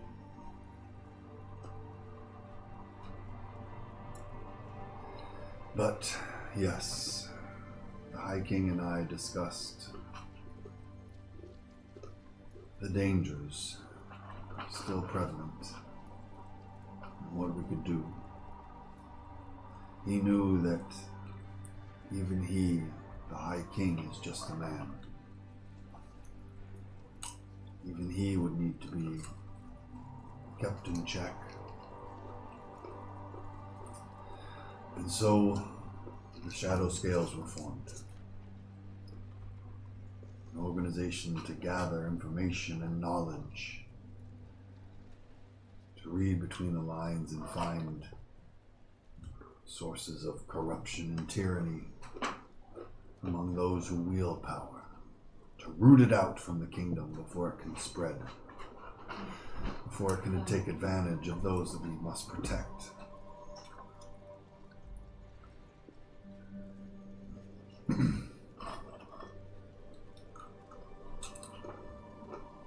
It was a great concept. You guys really did, you had a good idea there. It's really, it makes a lot of sense. It's good balance, It is a necessary concept. As I said, I don't just do this for the High King. I do it to honor our parents' sacrifice. To maintain the dream that they died for. I'm glad that you have joined me in this cause.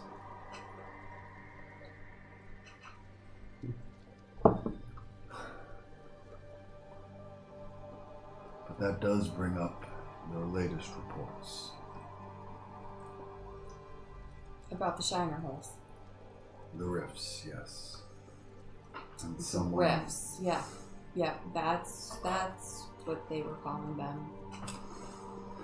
And this group sent out on a mission from the first wizard that might not have been the first wizard. Yeah, real weird, right? You heard about that. You know everything. I don't know everything. I'll try and know as much as I can. Yeah. I didn't know about this until we got your report. About the extra group?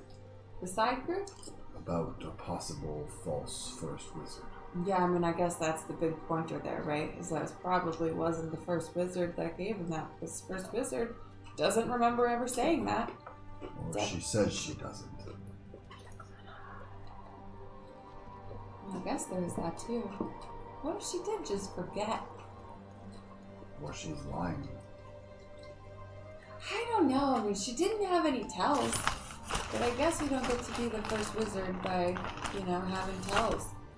In our organization, we never take things at face value. Right. No, definitely. I definitely did not write off that she was telling the truth the first time she said something, because that would not be what a Shadow Scale would do. Even the first wizard, as the High King, responsible for their actions and held accountable by the Shadow Scales if need be. So do you not trust the first wizard? I trust no one. You don't trust Uncle Augie? I trust him to an extent. Our mission, the Shadow Scales, is even to keep him in check. To mistrust even him. And to not follow his orders blindly. to gather the information and the knowledge needed to make informed decisions. But I should trust you. You don't have to. Good Asians probably wouldn't.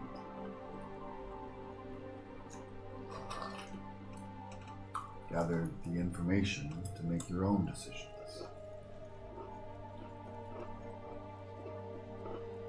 Just feels awful lonely all of a sudden, all over again. He looks around his office a bit.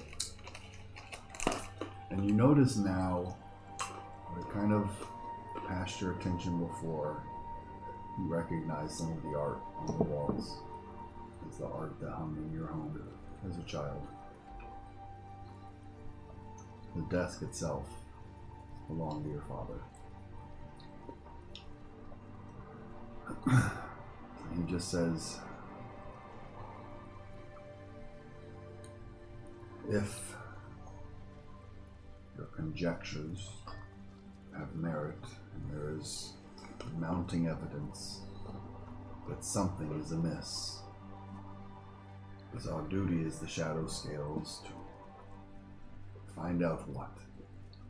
If the first wizard is corrupted, find out who or why. If it's someone else, find them. You can't have someone posing as the first wizard, issuing out false orders of the severity that were issued. Not to mention the knowledge that they had to send someone after the amulet when so few knew it was missing. It was a very small circle that knew it had been misplaced. Speaking of small circles, how many people know who you are? My true identity. 2. The first wizard and the High King?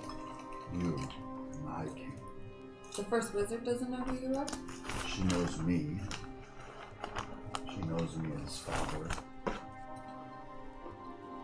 She knows you as a blonde Galapa? She does.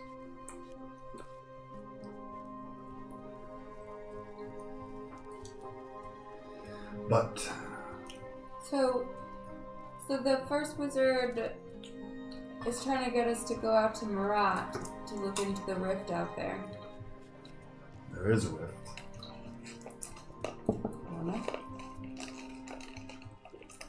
A possible rift. Possibly. In an investigation, details matter. Right.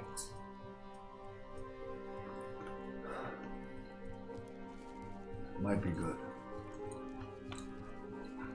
But if someone is impersonating the first wizard, has access to information that no one should have access to, and is possibly opening new rifts,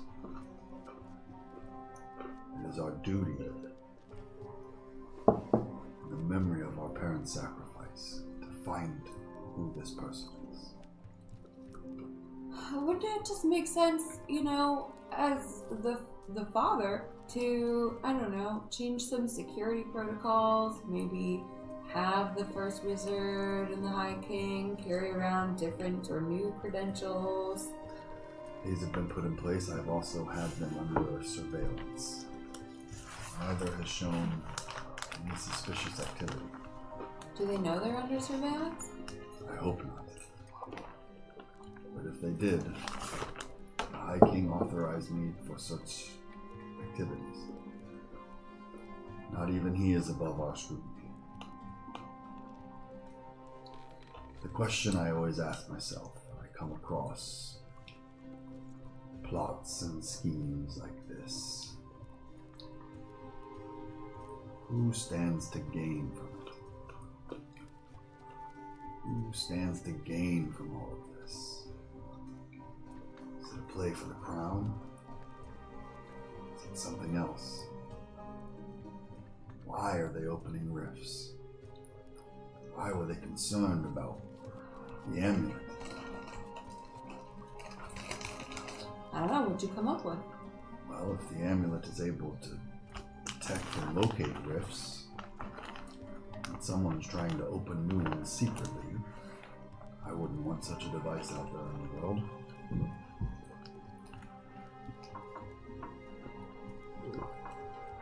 So then maybe it's not the first wizard? Because why would the first wizard give us the amulet to go look for a new rift if they didn't want the rift out there? What if she's just trying to get you out of her hair? I don't know. Perhaps I mean, I've lived in a world of suspicion and paranoia too long, but so far it's worked. I trust nothing. I gather the information, make myself as informed as possible, and then I make decisions based on that information, based on truth, to the best as I can ascertain it. right. Well, I mean, it's not like we're the only people looking at this. You have people watching the High King in the first wizard, and I know that Yvain's probably talked to Plagueis and told Plagueis, everything he knows, or at least what he can. Maybe he can't because he, Oh boy, here I go again. From what I've been able to gather, sister, those that can know of what is going on do, and are doing everything they can to stop it. The people of the kingdom, particularly those of us here in Sanctuary who work closely with the High King, we love the world that he has brought to us and fiercely protect it. It seems, from the information and evidence I've been able to collect and gather, the First Wizard is doing everything in her power to stop whoever is doing this. And perhaps, if a new rift has been opened in Marat, whoever did it is still there. We need to find who's pulling all these strings. If someone is impersonating the First Wizard, we need to find that. If they're not, and she's lying, we need to find that. For the first time since the High King and I formed the Shadow Scales, I worry for the safety of the kingdom. This threat seems ingrained too deep and too high.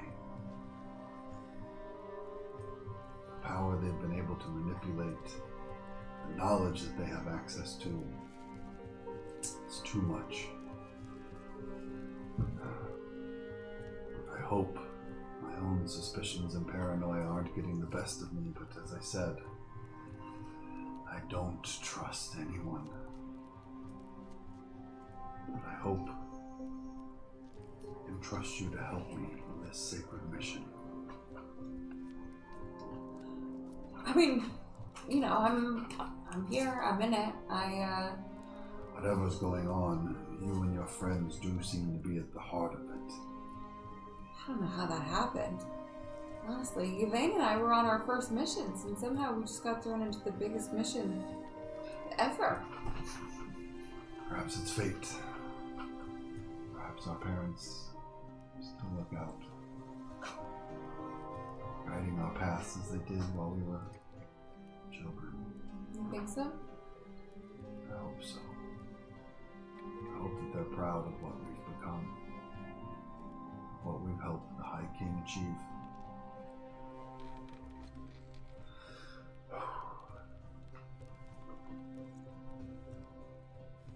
I need more information. You and your friends seem to be at the heart of whatever's going on. So we need to answer that question. Who's profiting from the situation? Yeah. Okay. I need your eyes and your ears out there to gather information, to gather the truth, and get it to me so I can make the right choices. So I can root out whoever it is that's doing this keep our kingdom safe. Okay. So, like, do you want me to just keep putting that information behind a brick, or like you want to get weekly dinners? Like, If you're going to Marat, that would be difficult. yeah.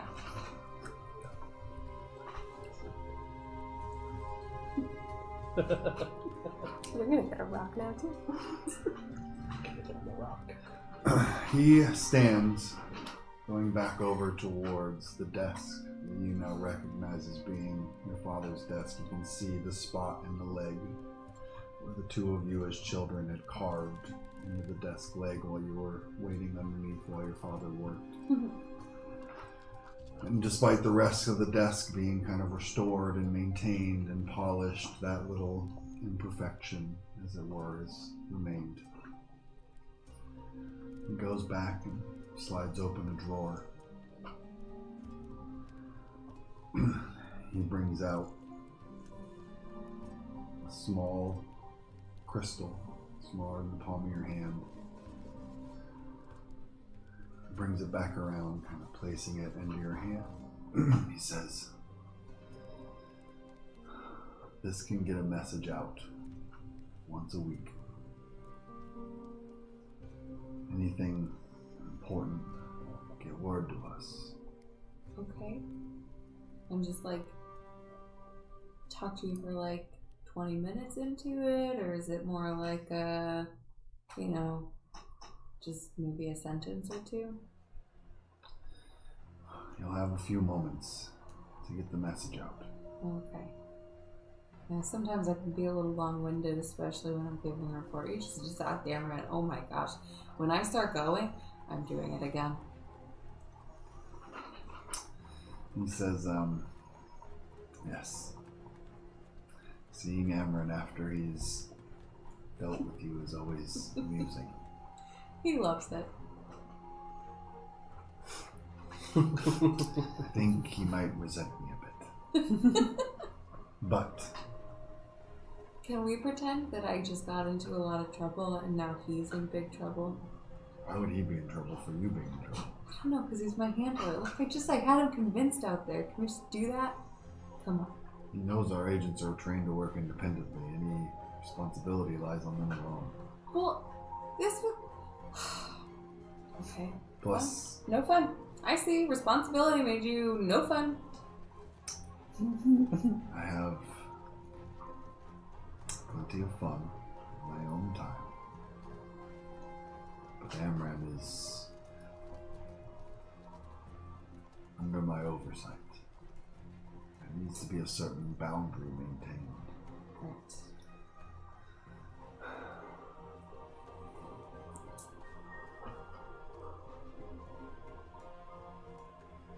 This has been all quite serious. I apologize for that. I would love if you could stay with me for a while. It's been so long since we've spoken. Yeah. I have missed you. You want to pick up that game of tic-tac that we carved into this desk? I would love that.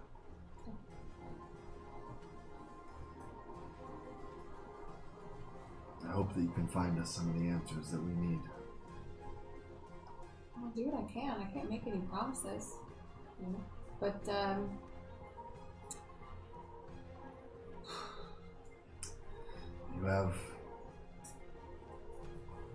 You have Dad's instincts and Mom's tenacity. And I suppose that's true. your little brother looking out for you, and he flicks his head. The hair blows in the unseen winds. You have your little brother looking out for you. Hmm. But I can only do so much from here. My talents are better suited to sifting through the information and delegating responsibility where they can in our organization.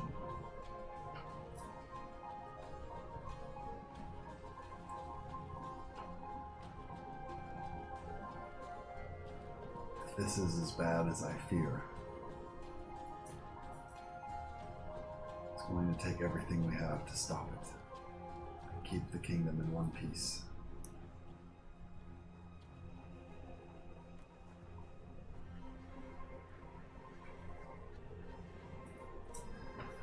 Well, enough of business. He stands up again. Holds his arms out for a hug. Going wide for the show. Alright, I stand up and hug him back. Says, I can never make up for the time we have lost together. I am truly sorry. Well, it's time lost in the past. But let's just not lose any more. And make up for what we've lost. Now you know where to find me. Sure, so I can just come down anytime? Do I just have clearance? I can just come into the Citadel? I don't think it works like that. Does it work like that? Do I just get to walk in? I can get you clearance, because from this day forward I will never keep you from my side again. No. I've missed you. Shucks. Ow! Oh yeah, I'm sorry. I've been working out. Now, let's get back to our game. Okay. He moves some of the chairs out of the way. And you both sit down, not fitting under the desk the way you had back then. Pulls out a little pocket knife. Both start to continue the game that was interrupted so long ago. Yeah, it's a lot tighter down here than it used to be. Yeah, could you tuck your arm into your shell, or No. you're like you tuck in my your space? arm into This your is shell. this Pull is your leg the line. In. No. That's your side. No, this is my side. No. Just give me that. It's my turn. The rest of you standing out in the courtyard. Half hour passes. In the sun. An hour passes by. How long do you wait? How long is the sun out? Only late morning, like 10, 11 o'clock in the morning. So you've got quite a bit of daylight left. As long as the sun's out, I'm not going to complain. I mean, after, I don't know, an hour or so, would probably get a little antsy, right? I'm a little bored, but I'm sunbathing. Yeah, I'm just going And to it is bar. also- Guards just Yeah, standing at we're attention. just questioning the Yeah. guards, counting them. It is also, there are possibly urgent matters to be attended to. Mhm. So if there's anything you need to do before leaving Sanctuary, it seems you have some time. What do you think is happening in there? I am not known. Spy things, probably. Spy things. Ooh, it would make sense that we have special little talking with First Wizard, that she would have a special little discussion with her group. They seem to be working together, but also separately. It's probably nothing very sentimental. They seem like business-like group of people. She probably will have extra mission while we go to Marat. Probably she will tell us about it. Or the same mission, really, and we're just going to say it to two different people. But one of them could be doppelganger. Perhaps she's learned more information. I don't know. Maybe. Do you think maybe that First Wizard might always be herself, but mind controlled, or just horrible person? And a horrible person's the lowest option, but still, mind controlled. Just a horrible person. It's possible, but if that were case, why have meeting outside of Citadel? Why have meeting in Tavern? Why all pretense? She is First Wizard. If she is wanted to send people to kill us and get Amulet back, she has power to do that. She does not have to explain. Because so much paperwork. She had to do so much weird bureaucracy stuff just to get us to go in basement. She does not have all powerfulness, and there are people watching her. I suppose. Don't know. But we should figure out a way to identify. Well, if she does have doppelganger, now she has idea to wear something that is different underneath clothing. Which we don't exactly know yet, but that would be a differentiator between her and doppelganger because we only just mentioned it in the basement. However, if she is being mind controlled, then both of them would have it because both are the same person. So then when she does something weird, you ask You're not her to there. take off her clothes. So I don't think that if she is do something weird, we are asked her to take off her clothes. First, we need to find out what it is that she is wearing that is different. We need to be. You are what? Ask her what color is her underwear. I check into the conversation. Does she always wear same color underwear every single day? I am not no. No, that could be a differentiator. We are going to meet her one more time. That is true. But the idea comes to mind, and Glaucus seems like he might still be able to be manipulated. It would be good for him to be in on that kind of information, to be able to identify if Doppelganger is trying to get closer to him again. First, he would have to believe that he is meeting Doppelganger, and not just that we are playing cruel joke on him. Well, what if I and the Vestian will talk to him about it then? He will think that I am sent you. Well, that kind of paranoia is what we want. It's healthy. We just need him to apply it to First Wizard. Perhaps next time that you are in whispering range of your Vestian, you are mentioned to her, perhaps, Yes. that he is to be suspicious. Yes. Or at least her. If she knows identifying information, it would help. That would be better. Then no one is have to talk to Glaucus. No one should have to talk to Glaucus. That's solitary confinement. That is true.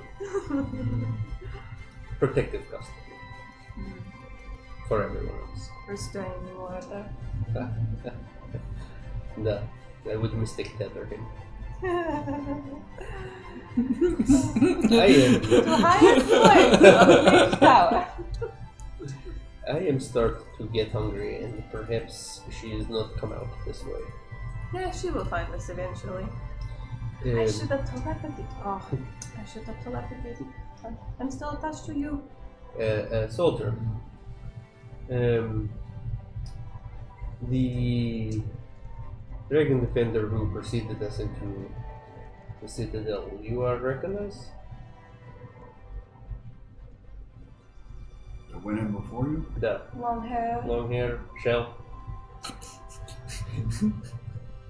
haven't seen her before. You would recognize if she came out? Not many Galaba with hair. Exactly, and not so attractive, I think. And I don't want to say anything, but damn those good looks. Don't see shell like that very often. Dearest thing, we are start to get hungry, forget food. You are could pass message if she has come out? It's not really my duty. It's not really duty. So much as she's coming out, and you're helping us by saying that we want to go eat at tavern, so she kind of knows where we are. I suppose. You know, if you're not on break, you're just standing here. You might be able to make her happy. She's Okay, got but if good I get looks. called away on something important, I'm not going to be here. That's all I'm saying. Okay, we are understand. It's I have a very appreciated. important job. You do. You guard Guard the gate. Citadel. You guard the gate. The, you are guarded from us. Very successful. That would be appreciated. We will be at night's rest for a little while, and then we will be back at dawn. Very well. Okay, If I see her, I'll let her know. that most appreciated. I guess we go get some food. Could do other things too. Good for other things too. We could. there's any gear you think you might need before heading out. Perhaps Suni has a lot of money. some intel about her homeland that you might find useful. Yeah, there's time for that. For me to come up with it. Figure it out. We have 5 bags of gold, which is 50 handfuls of gold. So we could definitely go shopping. Always health potions. Health potions. Are there stress relieving injections? I think that I should go talk to my mom before we go, but yes, I'll do that in the morning. We're just about to leave. So. No, I'll go talk to her later today. Well, I haven't seen your mother in a long time. You would like to come? Sure. Okay, Mogar has met, but perhaps he would like to come again. Probably there will be more borscht. Yes. Oh, the borscht. So I guess we don't go to the Night's Rest. No, Oh no, we go to the Night's Rest for lunch. We go to my mom's for dinner. Yeah. Okay. Oh, okay. At the very least, we go to Night's Rest to leave a sticky note for her. Right. Oh, for her to follow us. We will origami it into little turtle. Nice. And do some shopping. I don't know, you guys want to do anything else?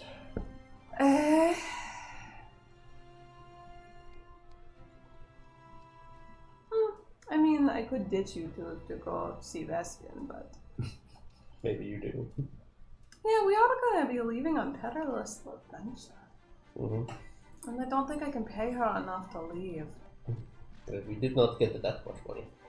No. You don't think she'd want to go to Marat? Sorry, I'm not there. It's not something she wouldn't want to go per se. She just wants some money and food. Marat is dangerous right now. I don't know. I could always ask. You heard? It wouldn't matter. Alright, bye. I see you later at dinner for borscht. Okay.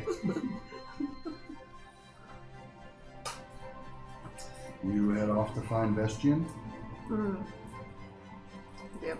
Once I'm weaving through the crowd, I get out a stone and unwrap and say, oh, hello, are you there, Vestian? With barely a moment's hesitation, almost instantaneously, you just hear back, hello? I wasn't waiting.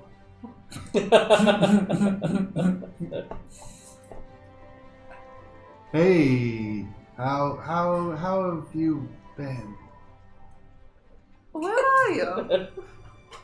I'm just at home still. Okay. Do you? So I'm going to stop on by. Do you want me to pick up anything along the way? Do you know that bakery a few blocks over from where I bought you? They make those little catnip cupcakes. I don't really know it, but I do want to become acquainted, and I will pick some up. Okay. Okay. See you soon. Put a bag in there. Navigate the city to this bakery. Pick up the cupcakes. And then hazily remember, because I was probably still a little bit tipsy from the night's escapade, to climbing, going down this alley and turning this way and moving this board over to go to this another alley, and then seeing the fire escape and trying to climb up it to find that one window that's slightly cracked open to get in. And you see as you start to open the window and crawl in silently from the shadows beside the window, a knife comes out near your throat. Yeah, I expected that to happen. Hello. Oh, hey. Yeah.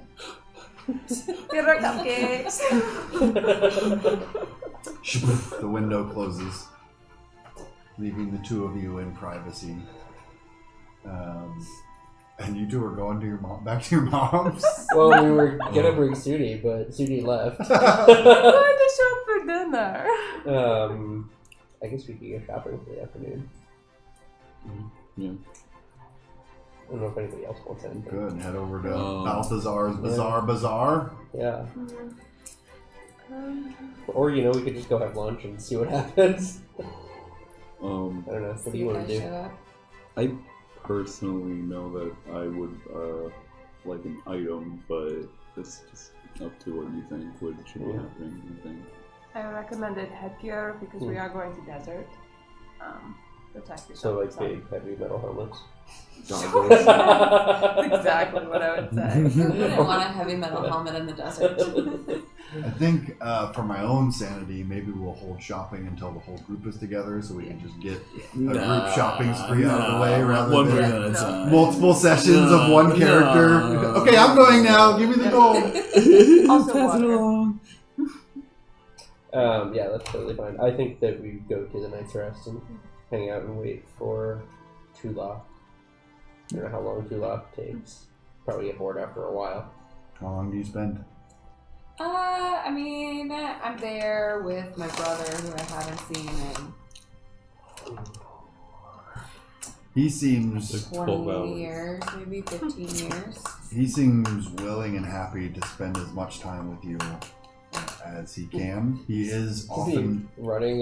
He is often interrupted with national official duties and tasks, but he doesn't ask you to leave. He asks for you to just be patient while he deals with one thing after the other, and then in the moments in between, he spends time reminiscing with you, asking you about the antics you got up to when he was a duty law-bound soldier and you were out skirting the law. When I was a slide-born And he scumbag. shares a lot of what he did as well as the stories he's been able to collect about your parents after they left. About the role that they played in the conquest. I think when he spends more time talking about our parents, I'm a little emotionally overwhelmed. I think that might be my exit time. So, I listen to maybe one story, maybe starting another story, but then I'm just, you know what, I think I have a big trip that we're going to have to go on, and this has been awesome spending all this time with you today. I never thought I was going to get to have this time again. But, I have to get ready and I got to find everyone, and we're supposed to be going tomorrow. And there's so much that we have to do to get ready, and, I got to go pick up some gear and I got to find them. I don't even know where we're staying tonight, if we're leaving first thing, if we're leaving later. So you know what? I really got to get going. But this has been great. He gives this broad, warm smile across his Galapa face. This has been a true blessing. Yeah. I have missed you. I'll see you again soon. Yeah. For sure. As soon as we get back. He stands to embrace you again, squeezing you in tight for a long hug. Just whispers, part some of the flowing golden hair past your pinhole ear. He just whispers to you, be careful, be safe. Yeah. I'll keep it secret. I'll keep it secret. Your identity, of course. Yes. Yeah.